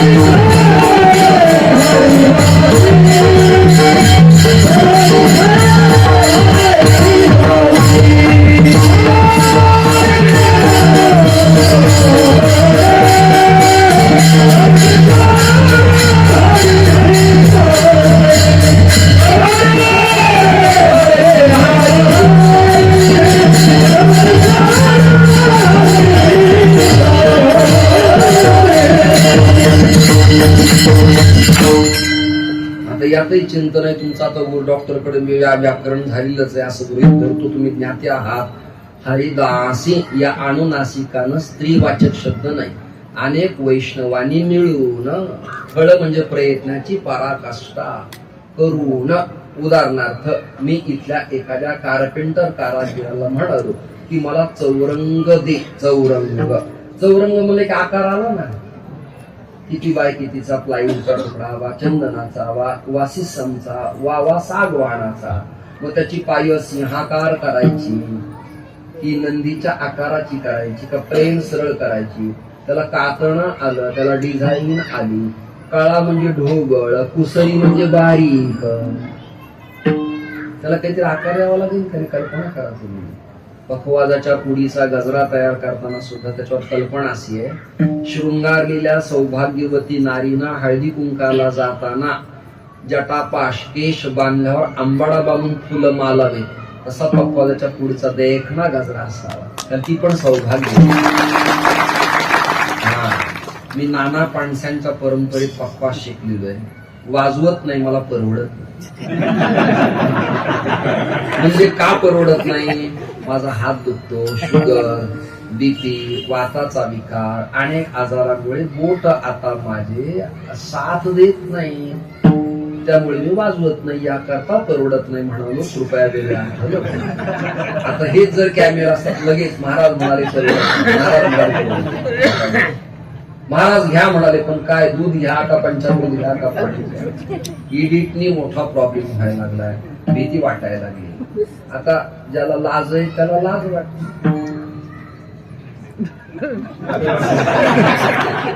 आपलं काही चुकतं का? लाज वनस्पतीने सुद्धा आतापर्यंत सांभाळली आहे. लाजरीची बेली अशी आहे की तिला स्पर्श केला की अंग, वनस्पतीला लाज आहे, आपल्याला नाही. तो भाग वेगळा, तिला सुद्धा आपल्याला राहील नाही, तो भाग वेगळा आहे.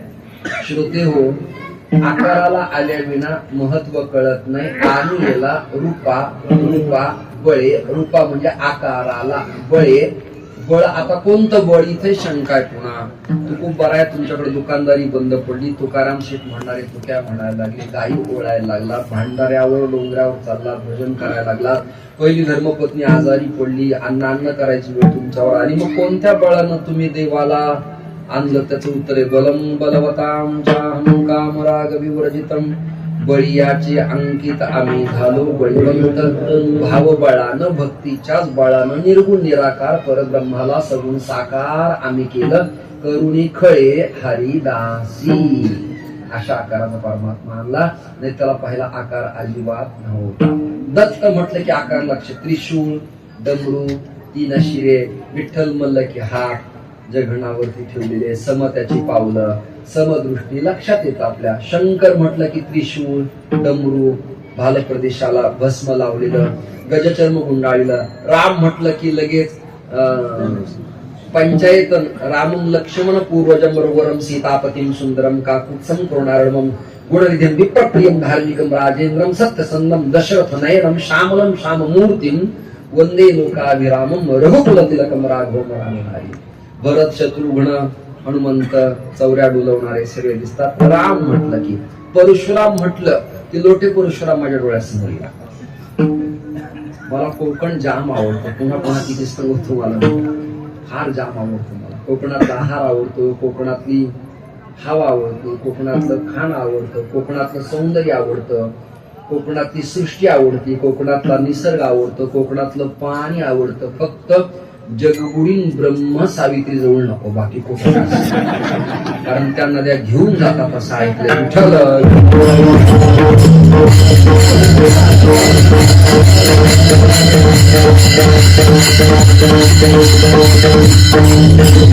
सांगू नये महाराज, तुमच्या आज्ञा घेऊन सांगतो. माझे खापर पंजोबा ते संन्यासी होते, त्यांचं नाव होतं वरदाश्रम स्वामी. ते लोटे परशुराम, कोल्हापूर, तुम्ही जे जे गाव मला सांगता ना, खेड, भरणे, या परिसरात त्यांनी परिभ्रमण केलंय 1714 इसवी सनात. आणि मग ते तानाजी मालुसरांचं गाव आहे ना, ते गाव ओलांडून महाबळेश्वर, पाचगण येऊन साताऱ्यात गेले. आणि निंबगोवे नावाच्या गावी सातारा जिल्ह्यात कृष्णेच्या पाण्यात दंडासहित देह त्यागला. जिवंत जलसमाधी. विठ्ठल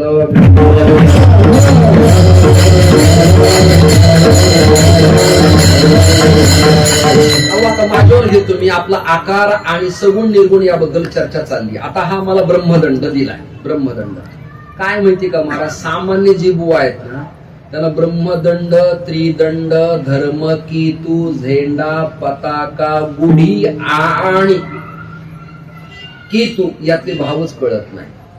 याला एवढे नाव आहे. किती नाव आहे त्याला? एवढे नाव आहे. मी तर कधी ज्ञानोबाराची कृतज्ञता मनातली मनात व्यक्त करत असतो. जणू यतींचा धर्मदंड ज्ञानोबाराने सांगितलाय. पाहे पा ध्वजेचे चिरगुट, राया जतन करिता कष्ट. आता ह्या आमच्या ब्रह्मदंडाला आता हे सोडू नये, कारण माझ्याकडनं अधर्म होईल. पण मी जर तुम्हाला दाखवलं नाही, तुम्हाला ब्रह्मदंड काय असतो कोणी सांगणार नाही. मी वारकरी संप्रदायात एकटाच जिवंत आहे सध्या ब्रह्मदंडावाला. उद्या सकाळी कोणी तयार झालं तर मला काही माहिती नाही, किंवा मी मेल्यावर कोणी तयार झाला तर काही सांगता येणार नाही. पण आता तरी कोणी दंडी येती नाही. याला वस्त्र असतं, याला आवरण आहे. हा दंड उघडा ठेवू नये. मग कधी कधी प्रकरणात उघडा ठेवण्यात उघडा दाखवता का? नाही दाखवल्यावर तुम्हाला कळणार नाही. म्हणून आता बघा ज्ञानोबा काय म्हणाले. पाहे पा ध्वजेचे चिरगुट. हे काय? कपडाच आहे. राया जतन करिता कष्ट, तैसा मी एक पतित परी तुझा मुद्रांकित. याचं नाव आहे ब्रह्ममुद्रा, परशु मुद्रा म्हणून मुद्रा नाव आहे. विठ्ठल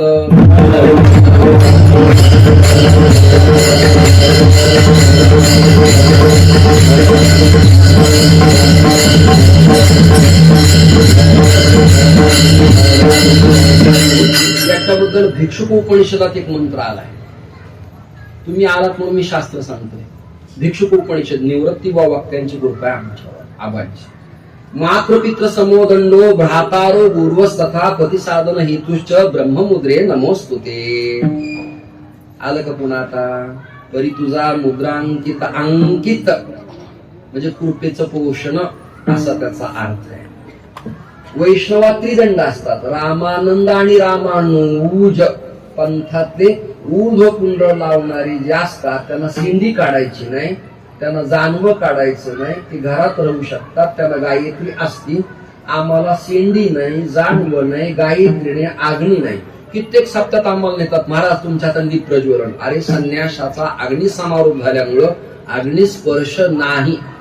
हे माझं कीर्तनात यांनी ऐकलं. शिष्या गुरुला सवार झाला. म्हणला महाराज मग पैसे कसे घेता? म्हणून पाकिटाला हात लावतो. आज कधी हात लावला ज्यांना कळलं नाही त्यांना धन्यवाद.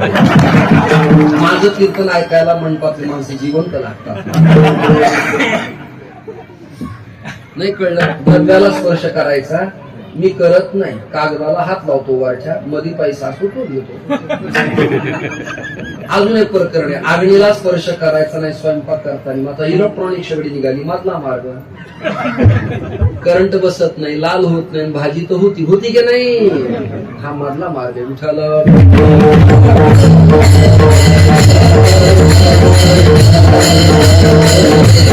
सगळा अभंग माझ्याकडनं काही होणार नाही. उगी विनोद करतोय मध्ये तुम्हाला कंटाळा येऊ नये म्हणून. परवा एक पोरगी बांगल्यात मला चपलेसह पाणी घेऊन प्यायला आली. ऐकता का? नाही कळलं का? फार सोहळं नाही पण पावित्र्य पाळलं पाहिजे ना. अँटीसेप्टिक पण पावित्र्य, स्वच्छता एवढं तर कळतंय ना. स्वच्छता अभियान तर कळतंय ना. नोटावर चष्मा बघा आपल्या सगळ्या नाही.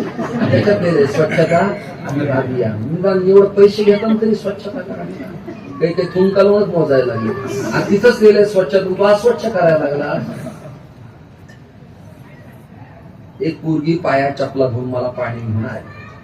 आता माझ्या लक्षात आलं आता काही नर्मदा नाही, गोदा नाही, स्वच्छ कृष्णा कोयना नाही. आणि फिल्टरचं पाणी आणलंय घ्या बुवा. तर ती चप्पल घालून मला वाईट वाटलं. शहरातली पोरी श्रीमंताची काही बोलता येईना आणि जाताना बोलवतो नुकसान होईल पुन्हा.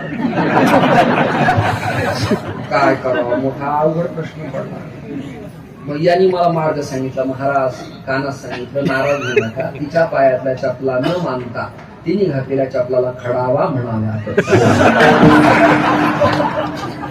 काय करावं? मी म्हणलं ठीक आहे बाबा खडावा म्हणून आलो. अरे म्हणलं 3 बॉटल मध्ये आणलं. तो म्हणला त्याला कमंडलू मानावा. अरे बाप. माझाच विद्यार्थी माझ्यावर सवाल. मी गप्प बसलो. अशी 22-23 पोरं माझ्याकडं. यांनी मला शिकवायला सुरुवात केली आणि याच्या घरी गेल्या त्याची आई मला म्हणाली, एकुलता एक आहे महाराज, लग्न कधी होईल. मला झालं असं मानावं. आपल्याकडे जशा यथामाम प्रपद्यन्ते. ते असे पुरोगामी निघाले. म्हणले तुम्ही खाली पाणी देता आणि सूर्याला अर्घ्य देता म्हणता, लोकाला पागल मध्ये काढता, खालचं पाणी वर कसं जाईल मला इकडे. तुझं शिक्षण किती आहे? PhD माझी 2दा झाली मला इकडे. मुलं राहतात कुठं म्हणजे आयुर्वेदीला सेक्टर नंबर 4. फॉर एक्झाम्पल बघा, मुलगा लंडनला असतो. मुलं दिवाळीला आलता म्हणजे नाही आईला नमस्कार नाही केला का? म्हणजे केला ना मोबाईल वरून. मुलं कसा काय आला नाही कळलं तुम्हाला. धन्यवाद. लंडनचा नमस्कार मोबाईल मधून तुझ्या बायकोकडे पायावर आला कसा? तुम्हाला भावना म्हणजे ही सुद्धा भावना. जास्ती शिक्षणाच्या मूल्याच्या नावाखाली वैदिक धर्माचा संप्रदायाच्या परंपरेतल्या ज्ञात्या लोकांचा अपमान करू नका. एक साधा भोळा वारकरी होता, पडशी पताका जवळ, आणि ते बिचार एका गावातल्या 2-3 पोरांना 3दा भेटलं. ते पोरं टीका करायची, निंदा करायची, नास्ती करायची, चेष्टा करायची. काय वारकरी बुवा, काय वारकरी बुवा, कुठं चालली? पंढरपूरला. पंढरपूरला काय? पंढरपूरला काय? पंढरपूरला काय? अहो म्हणले पांडुरंग आहे. अहो पांडुरंग सगळीकडेच आहे म्हणले. विठ्ठल जळी स्थळी भरला, कालच ऐकलं भजनात. पंढरपूरलाच काय? बिचारा ती भोळ वारकरी होतं. महिन्याच्या वाजला चालणार. ते काही तत्वज्ञान शिकले नव्हतं. साधा पुरुष होता बिचारा तो. आणि ती पुन्हा पोरं समोर आले. वारकरी बसला झाडाखाली. त्यांची गाडी झाली पंक्चर. वारकरी पै पुढे गेला आणि ते दुकान आलं. तिथे पोरं आली गाडी घेऊन. वारकरी विचारलं, पोरं 3दा भेटला दिवसातून, आज काय मला मारायचं काय तुम्हाला? नाही नाही नाही म्हणले. इकडे कुणीकडे आला गाडी घेऊन? मला हवा भरायची. पोरं म्हटले. पोरं काय म्हटले? वारकरी मला हवा सगळीकडेच आहे. नाही कळत तुम्हाला? कुठूनही भरता येत नाही, त्याला जागाच लागते.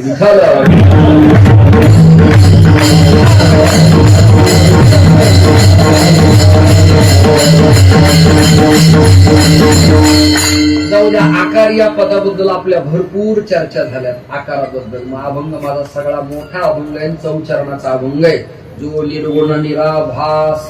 गुरुजी असं म्हणायचे. आम्ही कुंभार गुरुजीच होतो, त्यामुळे आमच्यावर प्रभाव झालेला आहे. आता शंका कोणाला विचारावं तर एखाद्याला वाटतं मलाच बोट केलं माझ्याकडे. त्यामुळे मग आता हे आमच्या बाबांचे भाचे, त्यामुळे जहाल मतातून तयार झाले ते. तुमचं लग्न होऊन किती वर्ष झाले आता? आल्यात का त्या? मग काही बोला. गणेशरावच ना? नाव चुकलं का माझं? कोण? गजानन गणेश एकच ना? किती वर्ष झाले लग्न होऊन? 25 वर्ष. सुखाचा कधीतरी अनुभव आला? ऐका, मला बोलू दे ना तुम्ही. मग काय असे आपण चर्चा केली पाहिजे ना. असं प्रेमाने काही भांडण नाही याच्यात. बरं जाऊ द्या. सुख असू दुःख असू, प्रपंच 25 वर्ष झाला. तुम्हाला तुमची बायको संसारात आहे का भासती? मुलींची भाषा ही पाठाची भाषा आहे, कीर्तनाची नाही भाषा. आहे का भासती? ऐका ना आता, माझी कुठे ऐका. आहे अशी भासती. कशी भासती? हा अविद्येचा प्रभाव आहे. कशाचा? अविद्येचा, पटलाचा, विक्षेपाचा, आवरणाचा. ती आहे अशी भासती, पण ती नाही. मी 50 वर्ष संसार केला. 45 वर्ष. मुंबई ते बीड, बीड ते जळगाव, जळगाव ते नागपूर, नागपूर ते बीड, कोल्हापूर ते बीड, सातारा ते बीड, चिपळूण ते बीड, रत्नागिरी, सिंधुदुर्ग, वैभववाडी ते बीड. कुणी कुणी बीडच. कमवायचं घरी न्यायचं, कमवायचं घरी न्यायचं. पण पहाटे बायको कधी पंचायती घेऊन जागी राहून ओवाळ्याला थांबली. 45 वर्षात त्यांना गाढ झोप लागायची वेळ आणि आम्ही घरी जायची वेळ. दरवाजा वाजवला की त्याने म्हणा, झालं बाया कीर्तन.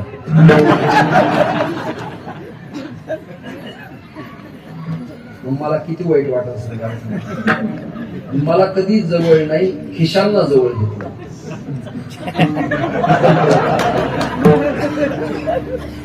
आणि एवढी सगळी भरती संसाराची करून मिस्त्री 47 वर्ष प्रपंचात झाल्यावर बायको म्हणाली तुम्हाला अजिबात अक्कल नाही,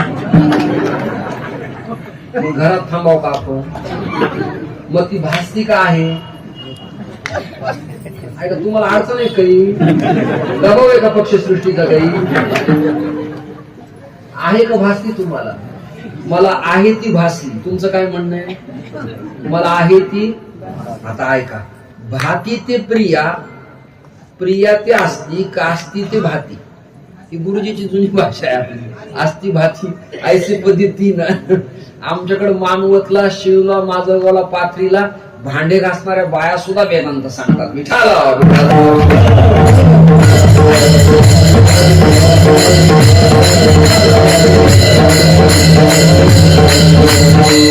गजेंद्राची बायको हत्तीने ऍक्च्युअली असती तर पाण्यातून गजेंद्राला काढला असते की नाही? काढला असतं ना. गजेंद्र व्याकुळ झाल्यावर त्याने असं डुंकून पाहिलं बायकोकडं. अगं, ती म्हणाली अहो यायला हरकत नाहीये, लेकरं छोटी आहे. आणि जिच्या अंगावर सोंडेनं पाणी मारलं होतं उन्हाळ्याच्या दिवसात, तुषार थंड गावर, ती सुरुवातीला म्हणून भाऊजी काय सॉलिड स्वभाव आहे तुमचा, फवारा मारला. गजेंद्राने डुंकून पाहिलं इतकी का बरोबर? ती म्हणे नको, तुमचं तरी सगळं झालंय, माझून काही एंगेजमेंट सुद्धा. मग आता भासती का आहे? बोला नाही आहे, अशी भासती. विठ्ठल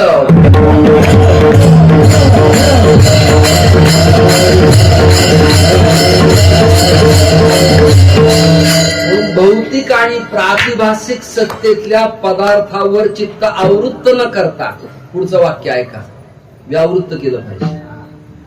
कसा शब्द आहे? रिजेक्ट केलं पाहिजे, बाजूला काढलं पाहिजे, व्यावृत्त केलं पाहिजे. जे आपलं नाहीच, आगा जे झालेची नाही तयाची वाता पुससी. आपल्याला खम पुष्प सांगता येईल, यांना रज्जू सर्प सांगता येईल, शुक्ती रजस सांगता येईल. काय बोलू आता, काय सांगू? जगदा भास आहे का जगत आहे? मग जगदा भास आहे, त्या जगतात राष्ट्र आहे की नाही आपलं भारत? भारतात महाराष्ट्र आहे की नाही? त्यात मुंबई आहे की नाही? त्यात ही ऐरोली आहे की नाही? त्यात हे कीर्तन आहे की नाही? मग खरे का खोट आहे? ऐका आता काय हाणून घ्यावा तुमचं? अहो जगतच नाही ना. व्यावहारिक सत्तेत मानावं लागतं. विठ्ठल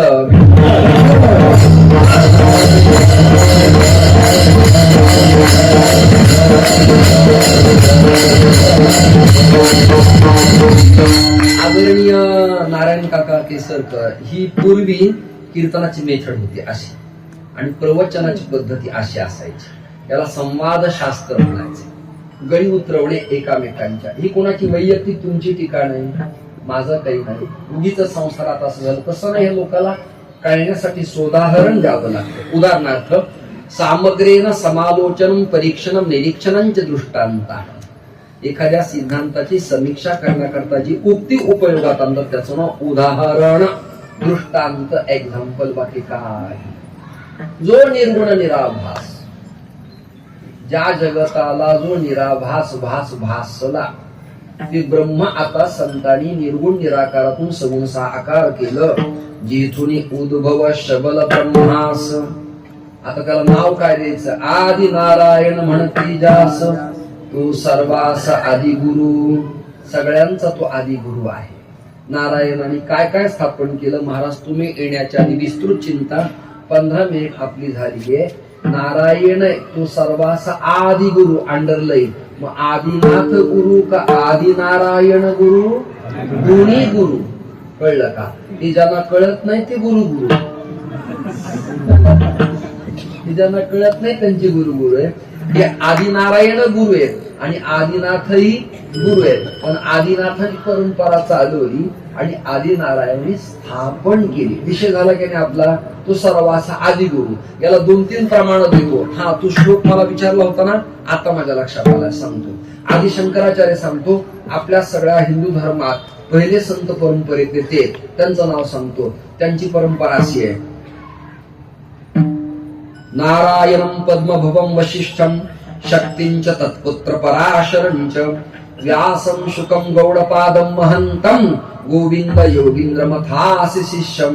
थोडक्यात नारायणापासून पद्मभव म्हणजे कमळातून उत्पन्न झालेला ब्रह्मा, नंतर वशिष्ठ, नंतर शक्ती, नंतर पराशर, नंतर व्यास महाराज, नंतर शुकदेव, ऐकता का, नंतर गोविंद पाद, गौरपाद आणि भगवत पूज्यपाद शंकराचार्य, महस्तामल कत्रोटक सुरेश्वर इत्यादी दशामनाय आचार्य.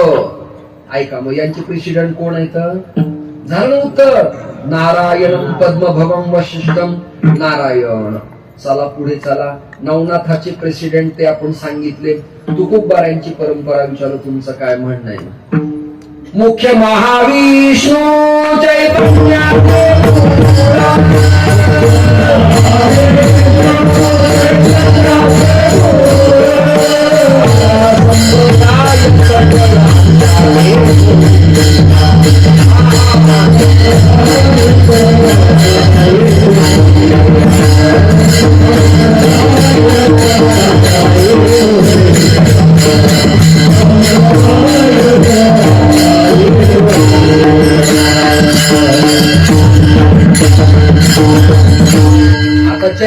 पुन्हा दोन विभाग आहेत.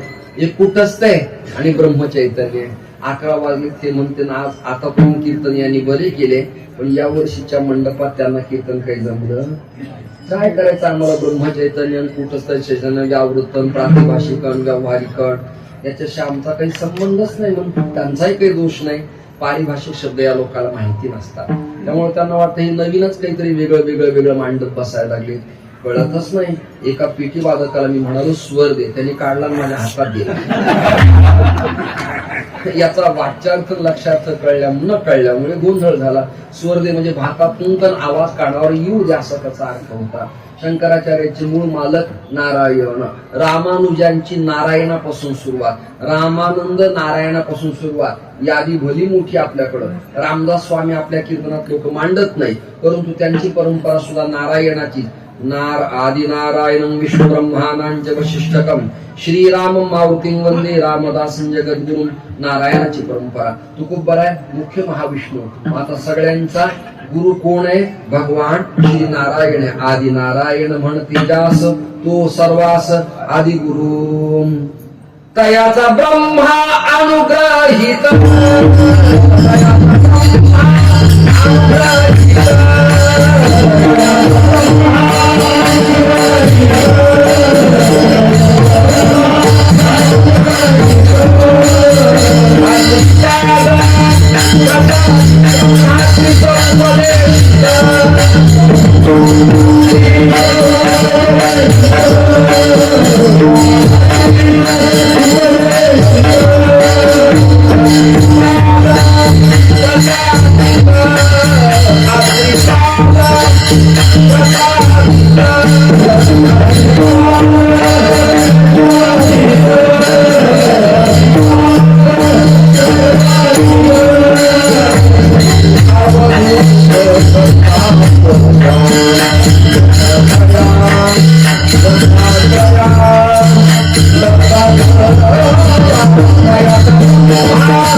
त्याच्या लागलं म्हणजे आनंद मिळतो. वेळ आपला संपलाय.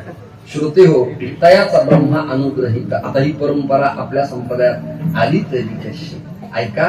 नारायणानं उपदेश. आपला मुलगा जो ब्रह्मा, त्याला मुलगा का म्हणावा त्याचं कारण आहे.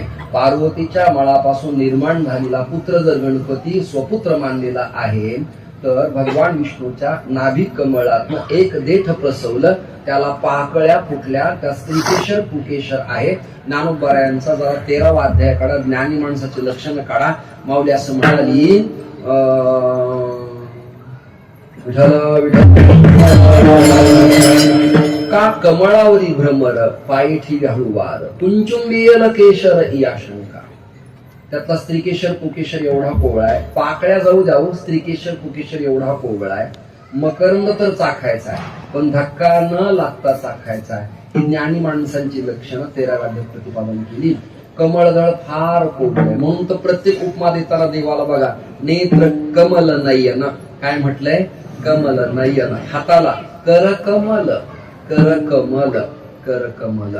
ते कमल आहे तर कोळे बोट कसे पडले पाहिजे त्याच्यावर, खेळे ठोकल्यासारखे. पीटी वाजवताना खट खट खट खट नाही, असं काही टायपिंग करायला लागला का? कारण कर कमल पाय पूजत असताना पाया पडताना त्यात काठोर्य नसलं पाहिजे. असे चरण कमल. नाभीला आपल्या काय नाव आहे, नाभी कमल. कपाळाला काय नाव आहे, भाल प्रदेश. प्रदेश not Maharashtra Pradesh, Uttar Pradesh. This is भाल प्रदेश. भाल प्रदेश तिथे आज्ञाचक्र आहे. आपल्या संस्कृतीत फिजिक्स पंचीकरण पीसी ग्रुप मांडत असताना पंचीकरणाला फार महत्व आहे. भौतिक शास्त्र विठ्ठल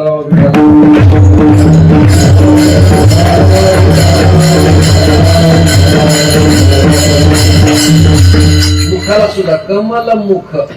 मुखाचं काय नाव आहे, कमल मुख. मग त्यातनं येणार कसं असं गोड स्वादिष्ट असलं पाहिजे, बरोबर आहे. नेत्र कमला का उत्तम उत्तम. कोवळेपणा ब्रह्म्या त्यातनं उत्पन्न झाला. आता तो किती कोवळा असेल कल्पना करा, जरा जरा चिंतन करा. आपल्याला वेळ संपलाय. खरं तर वेळेच्या पुढे घड्याळ चाललंय आपलं. वेळ शार्प झाला असतं तर हा तुम्हाला कंटाळा किंवा मला आला नसता. एक प्रकरण असं आहे भागवतामध्ये, भागवत नाही सांगत मी, फक्त कोवळेपणाबद्दल बोलतो. एका गवळणीची अशी अपेक्षा झाली की श्रीहरीनं माझ्या प्रत्येक अंगाला स्पर्श केलाय, खांद्यावर हात टाकलाय, आधारामृताचं सेवन केलंय. माझ्या अशा अपेक्षा आहे की श्रीहरीचा चरण, पाय, तळवा, कमल, क्षमा मागतो या विधानाबद्दल माझ्यावर कोणी आक्षेप करी, माझ्या वक्षस्थलांना स्पर्श व्हावा. दुसरी गवळण रडायला लागली, याला म्हणायचं मधुराद्वैत. दुसरी गवळण रडायला लागली, अगं पाजलेस का तू? तुला कळत नाही श्रीहरीचे पावलं एवढे कोवळे की आपलं मधुर अंग सुद्धा श्रीहरीच्या तळव्याला टोचेला मधुराद्वैत म्हणायचं. विषय संपला. प्रज्ञाचक्षू गुलाबराव महाराज आळंदीला जेव्हा आले तेव्हा लरा पांगरकर ज्ञानोबाराच्या समाधीला अभिषेक घालत होते. काय करत होते, अभिषेक. आणि लरा पांगरकरांच्या हातात सोन्याची वैडुर्याची अंगठी होती. ती अभिषेकाला पंचामृत घालताना समाधीवर अशी खर्र वाजली. कळलं का? तेवढ्या डोळे असे असे केले. कुणी? गुलाबराव महाराजांनी. ज्ञानेश कन्या ती म्हणाली, लरा पांगरकर अभिषेक करता कमावलीला टोचवता याला मधुराद्वैत म्हणायचं. तुम्हाला कोणाला भाव कळला तुम्ही मी मात्र भाव विभोर झालो, पागल झालो. केवढी काळजी घेतली आहे, केवढी काळजी घेतली आहे. एवढं मधुराद्वैत की अटतीयत भवान नन्नी काननम त्रुटिर्युगा येते त्वाम पश्यताम. गवळणी ब्रह्म्याला पागल म्हटल्या. पंचमहाभूता शरीर पागलच म्हटल्या. तुला ही बॉडी हे पंचमहाभूताचं शरीर बनवताना या पापण्यामध्ये कशाला आणलेस रे तू विक्षेप करताना? श्रीहरीला निहाळताना या पापण्या जेव्हा खाली येतात ना असं वाटतं प्राण त्यागलेला बरा, जीव घाण टाकलेला बरा.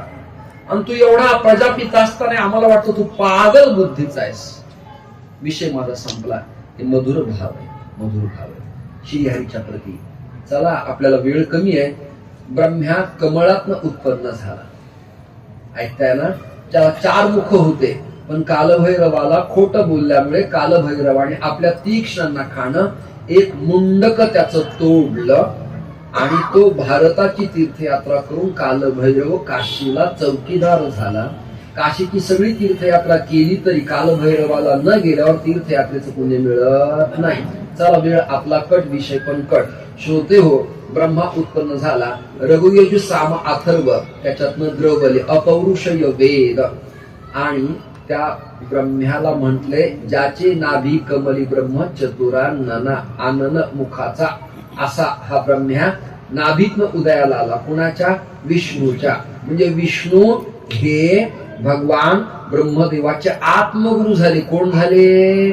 आपलं सुरुवातीलाच विषय झाला, वडील मुलाचे आत्मगुरु. बरोबर आहे की नाही? बरोबर आहे की नाही? मग विष्णू हे गुरु आणि शिष्य कोण? ब्रह्मा. आपल्याकडे संप्रदायात 3च गुरु सांगतात. तुम्हाला सांगतो, गुरु, सद्गुरु, जगद्गुरु. पण आपल्याकडे वेगळी भावना आहे. शांकर परंपरेमध्ये डॉक्टरांच्या मुळे तुमच्यावर संस्काराचे गुरु, परमगुरु, परात्पर गुरु, परमेष्ठी गुरु. श्राद्ध, तर्पण, पुण्यतिथी करताना एवढ्या गुरूंचं स्मरण करावं लागतं. अन्यथा ती पुण्यतिथी नीट नेटकी होत नाही. तो भंडारा होईल, ती बडबड होईल, तो धिंगाणा होईल, पुण्यतिथी होणार नाही. त्याला गुरु, परमगुरु, परात्पर गुरु, परमेष्ठी गुरु कळायला पाहिजे. असो, ब्रह्मा नारायणाचा मुलगा. मग ते ब्रह्मज्ञान आपल्याकडे न ठेवता त्या ब्रह्मदेवानं ते ज्ञान आपल्या आत्री नावाच्या मुलाला दिलं. कोणाला दिलं? अत्री. आणि आत्रीचं लग्न दिंडोरी तालुक्यातल्या, नाशिक जिल्ह्यातल्या करंजी गावातल्या अनसुये बरोबर झालं. अनुसया नाही, अनसुया. कुणाबद्दल जिच्या मनात अंतःकरणात असूया शिल्लक नाही अशी येते अनसुया. आणि मग आत्री आणि अनसया मराठवाड्यात गौरीपूर तालुक्यात, तुमच्या तालुक्यात. म्हणजे माझं गाव गेवराई फार काही लांब नाहीये. गौरीपूर म्हणजे गेवराई तालुक्यात रक्षोभुवन, रक्षण करणार भुवन. पुढे गाव बदललं. वातापी इतापी नावाचे राक्षस तिथं आले आणि रामाची बायको सीता हरपली. अशोक वनात राम त्रस्त झाले. अगस्ती ऋषीला शरण आले. अगस्तीने मार्ग दाखवला. रामाच्या करांगळीला धरलं. ऐका, शनीची अभिषेक पूजा केली. निळे फुलं वाहिले, उडीद वाहिले. ऐका ऐका ऐका, मीठ वाहिलं, नमस्कार केला. शनीचं अभिवादन रामचंद्राने केलं आणि नंतर विज्ञान गणपतीच्या पाया पडायला गेले. कुठे कुठे? राक्षस बोलला. कोण? रामचंद्र. पुरावा ब्रह्मवैवर्त पुराण, गौतमी खंड, व्यास निर्मित ग्रंथ, पुरावा तुम्हाला दिला. आणि मग राक्षस भुवनला, रक्षोभुवनला आत्री आणि अनुसया राहत असताना माध्यान्हाच्या 12 वाजता आत्री गोदावरीतून स्नान करून आले. तेव्हा 3 बालक घरात दिसले. ब्रह्मा, विष्णू, महेश. पुरवपूर नाही, अक्कलकोट नाही, गिरनार नाही, गाणगापूर नाही, करंजी नाही. दत्तात्रयांचं जन्मस्थान बीड जिल्ह्यातला गौरीपूर, गेवराई तालुक्यात राक्षस भुवन. माझा सगळा अभ्यासातच आयुष्य चाललंय, सगळं वाचन. मी वाचून पागल होतो की काय याची मला भीती वाटायला लागली. क्षमा मागतो तुम्हाला. नित्याच्या कीर्तनाच्या प्रमाणापेक्षा वेगळं काही वाटतं की नाही मला सांगा बरं तुम्ही. ती 3 बाळ उदयाला आले. आत्री आले, कमंडूचं पाणी घेतलं, टाकलं. त्यांच्या ताकद होती, क्षमता होती, कारण ब्रह्मपुत्र आहेत ते. पाणी टाकलं, ते उभा राहिले. ब्रह्मा, विष्णू आणि महेश. त्यांना विचारलं, इकडे कुणीकडे सामान्यांच्या कुटियामध्ये गेवराई तालुक्यात डेव्हलपमेंट नसलेल्या मराठवाड्याच्या भागात तुम्ही जन्माला आहात. जरा इकडे मुंबई वगैरे प्रांत, पालघर, ठाणे, नाशिक, पुणे जरा गाठायला पाहिजे आयटी क्षेत्रामध्ये, हिंजवडी भागात. इकडे का आला? त्यांनी काही उत्तर दिलं नाही, कारण तिथली वेळ तशी नव्हती. ऐकता का? ते एकच म्हणाले, आम्ही आलो नाहीत, आम्हाला पाठवलं. म्हणे कुणी? आमच्या बायकांनी, धर्मपत्नी. कारण आमच्या बायकाच्या लेवलला दुसरी बाई झालेली आवडत नाही. कळलं तुम्हाला? धन्यवाद धन्यवाद. हे देवापासून चलत आलं. मग कॅबिनेट मध्ये राज्याबद्दल तसं नसेल काय? हे ज्या पत्रकारांना कळत त्यांना धन्यवाद देतो. त्यातला ब्रह्मदेव निघून गेला, तुम्हाला चंद्र. शंकर निघून गेले, ते झाले दुर्वास ऋषी. खाली तत्व राहिलं विष्णूचं. कोणतं तत्व राहिलं? विष्णू. म्हणून जुन्या मंदिरात आजही एकमुखी दत्तात्रय पाहायला मिळतात. दत्तात्रय एकमुखाचे, अमुक एका पंथाचे नसून ते वैदिक सनातन धर्माचे प्रतीक विष्णू आहेत. ऐकलं का? ब्रह्मदेवानं आत्रीनं दत्तात्रयांना गुरुमंत्र दिला. दत्तात्रेय म्हणजे आत्रीचे मुलं आणि दत्तात्रय म्हणजे 3. एका मात्रेनं अर्थोत्पत्ती वेगळी वेगळी होते. आत्रेय म्हणजे आत्मज पुत्र आणि त्रय म्हणजे 3. या दत्तात्रयाला 3 शिष्य, सहस्रार्जुन, यदु महाराज आणि जनार्दन. दत्तात्रये परंपरा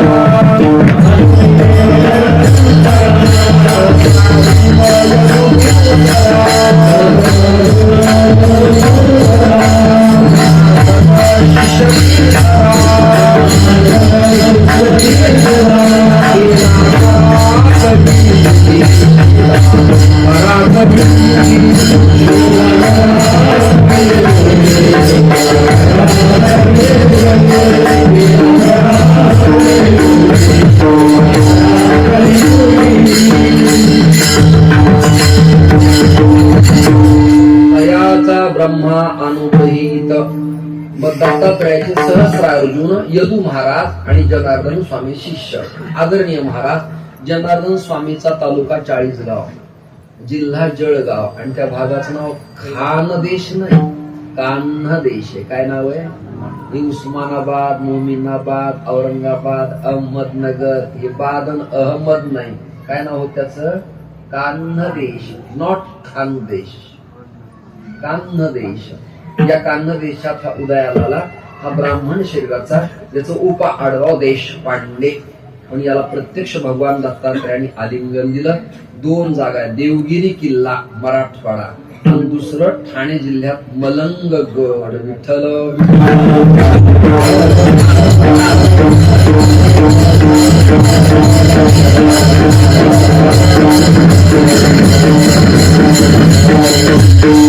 नॉट हजी मलंग, मलंग मंगल ना. मी बोललोय तिथे कीर्तन केलं मी श्रीकांत शिंदेकडे. आलो होतो त्या गावाला मी कीर्तन करायला. वारिंगे महाराजांनी मला बोलू. 35-40 हजार लोक होते. माझ्या भूमिका मी स्पष्ट आजही युट्यूबला त्या आहे, पाहायला मिळतो कुठे कुठे. असो श्रोते हो, त्यात ते जनार्दन स्वामी शिष्य झाले. आता मलंग म्हणजे काय? मलअंग म्हणजे मल्ल म्हणजे योद्धा, योद्ध्याच्या अंगाच्या रूपात दर्शन एक भाव, आणि मलंग म्हणजे मळलेल्या अंगाने एक भाव. कारण की दत्त परंपरेतले, नाथ परंपरेतले यती जती संन्यासी भस्म धारण करायचे, अंग मळलेलं असायचं, घाम आलेला असायचा, मळलेलं मलंग आणि मल्ल अंग योद्ध्यासारखं बलदंड असे 2 अर्थ आहेत. जनार्दन स्वामी शिष्य झाले. जनार्दन स्वामींना दत्तात्रयाची मूर्ती प्रत्यक्षात मिळाली आणि तीच परंपरा आता अंजनगाव, सुरुजीला, अक्कोटला, अमरावतीला आता चालू आहे. आणि त्या जनार्दन स्वामीला पैठणातील शांतीब्रह्म एकनाथ महाराज भेटण्यासाठी गेले आणि गेल्यानंतर जनार्दन कृपे सर्वजान, सर्व दिवसले भवबंधन, एका जनार्दनी शरण झाली संपूर्ण परंपरा. याला एक सोपा अभंग सांगतो, दीडकीचा आहे, 3 चरणाचा, सरळ म्हणू. आदि नारायण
एकमेव कारण आहे ते बीड जिल्ह्यातील. त्यांना विचारा, योगीराज महाराजांनी पैठणला 127 कुंडी यज्ञ, भागवत पारायण आणि कीर्तन आहे.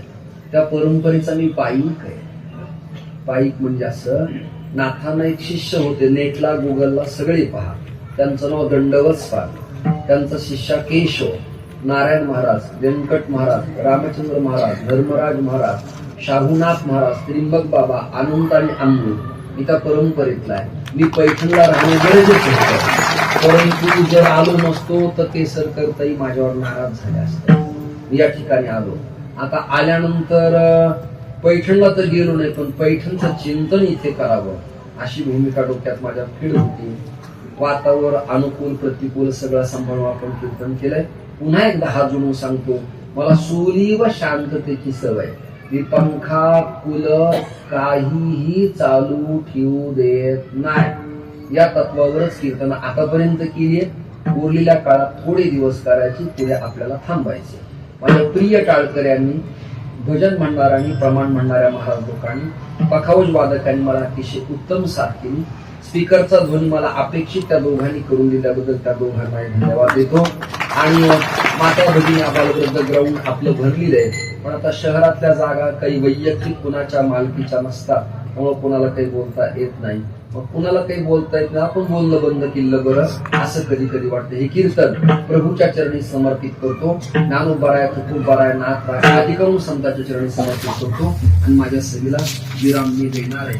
आता खूप भाव मला मांडायची होती की दत्तात्रय देवतेला कुठल्या कुठल्या संतांनी काय काय प्रमाण दिले, की माझ्याकडे यादीची यादी आहे. मग त्यात हंस, परमहंस, कुटीचक, बहुद्रुक असे काही सत्पुरुष आहेत. पंत महाराज बाळेकुंडलीकर आहेत, कित्येक लोक आहेत. गांडा महाराज, योगानंद महाराज, वासुदेवानंद टेंबे स्वामी महाराज सरस्वती, ते माणगावचे कोकणातलेच होते मुळात. त्यांचे बंधू सीताराम महाराज, दीक्षित स्वामी, या सगळ्यांच्या समाध्या कोकणातले असूनही मराठवाड्यात गोदावरीच्या काठावर गंगाखेड प्रभागात आहेत आपल्या. म्हणजे आपल्याकडचे काही संत कोकणात गेले आणि कोकणातले काही आपल्याकडे आले. हे आदान प्रदान आहे. उदाहरणार्थ गोपाळ बोध नावाचा एक मुलगा मळगावचा, सावंतवाडी जवळच्या, तो मानकोजी महाराज बोधल्यांचा शिष्य होता. हे कोकणातल्या लोकांना सांगावं लागणार आहे. त्याने अष्टक लिहिलं आणि त्या गोपाळ बोधाची समाधी ही त्या मळगावला आहे. आणि देवलुटी वारीला वैशाखा पंढरपूरला त्याच्या परंपरेचा कोकणात मान आहे. म्हणजे काय, देवलुटी वारी म्हणजे देवाचे दागिने, कपडे, लत्ते, तुळशीहार, बुक्का त्यांनी ओढायचा हा मान कोकणाला आहे. कुणाला? गोपाळ बोधाला. बोध का म्हटलं? मानकोजींचा शिष्य झाल्यामुळे आडनाव रद्द झालं, गुरुचं पुढे लावलं. एकदा का अनुग्रह घेतला की आपलं गायकवाड, उदाहरणार्थ केसरकर, उदाहरणार्थ जोशी, उदाहरणार्थ भोसले, नागरगोजे, सानप ही आडनावं कट होतात आणि गुरुचं लागतं. बघा बाबाजी आपुले सांगितले, मंत्र दिला राम, मोरे कुठं लिहिलं नाही. ज्ञानोबराय कुलकर्णी कुठे लिहिलं नाही. फक्त दोघांनी लिहिलंय, देवा तुझा मी सोडणार आणि आमची मावळी याची जात. अन्यत्र कुठे जातीचा उल्लेख दिसत नाही. कारण याता याती धर्म नाही विष्णुदासा, निर्णय व्हायचा वेद शास्त्री. म्हणून जाती कुलधर्म गोत्र त्यागून आपल्या संप्रदायाची उंची एका विशिष्ट लेवलला असल्यामुळे सर्वांनी सर्वाला सामावून घेऊन प्रेमवात्सल्याचा भाव प्रतिपादन करणे आपली लक्षण असल्यामुळे महाराज मी फार कमालीचं सोहळं पाळत नाही. असलं विप्राचं घर, असलं सोहळ्यातलं घेतो, नसेल तर वैष्णवाकडे मी जातो आणि येतो. याला सॉफ्ट हिंदुत्व म्हणायचंय. भारताच्या अखंडतेसाठी आपण आपल्या त्या क्रिटिकल गुंतागुंतीचे मतभेद बाजूला टाकून भारतीय आणि वारकरी म्हणून एकत्र येणं काळाची गरज आहे, आवश्यकता आहे. मी आणि सद्गीर महाराज, ठाण्यातले सद्गीर महाराजांना आम्ही दोघं एवढे फिरलो त्या ठाणे भागात, त्या कालखंडात, ईश्वरालाच माहिती आहे. आणि संत असे मठात निवांत पडून चालत नाहीत. धर्म जागरणासाठी जीवाची पराकाष्ठा करून त्यांनी फिरलं पाहिजे, समाजाचं भलं केलं पाहिजे, सुखदुःख स्वीकारली पाहिजे. मी आता आरंभाला चिडलो म्हणजे काय वैयक्तिक कोणावर माझा राग आहे का? अजिबात नाही. शिस्तप्रियतेसाठी, शांततेसाठी, वैचारिक मंथन होण्यासाठी तेवढं ते प्रकरण असतं. दूध पाजताना आई लेकराला राग खाली टाकते, मग त्याला ती सांभाळत नाही का? सांभाळते. 2 मिनिटांनी राग गेला की म्हणते, पिल्ल्या दिवसभर तुझ्याकडे पाहिलं नाही, चल तुला मी दूध पाजतो. ते काही म्हटलं नाही मला दूध पाज, पण तिच्या लक्षात आलं आपली चूक झाली आहे. तसं संत स्वभाव हा मातृ स्वभाव असतो, नवनीतासारखा असतो, कोवळ असतो. नारळ वरून खरबूड वाटतं, मध्ये कवच कठीण आहे, पण फोडल्यावर पाणी गोड आहे. तसं हे नारळ आहे, लक्षात आलं का तुमच्या? वरून ही काळ आहे, मधलं कठीण आहे, पण फोडल्यावर गोड आहे. साधू जोडल्या विना नारळ फोडल्या विना कळत नसतं. हे कीर्तन सकल संतांच्या समर्पित करून माझ्या टाळकऱ्यांना चौकडा चरणाच्या भैरवीचा त्रास न व्हावा याकरता करविधी तैसी केली कटकट वाकडी का नीट देव जाणे पण तुमच्या पायाच्या प्रसारे काही बोललो विनोदे मज क्षमा करणे संती तो ही अंगभूत युक्ती. अजून एक प्रमाण द्यायचं राहिलं माझ्या मनातच राहिलं ते मी असा आतृप्त निवृत्त प्रमाण माझ्या बरोबर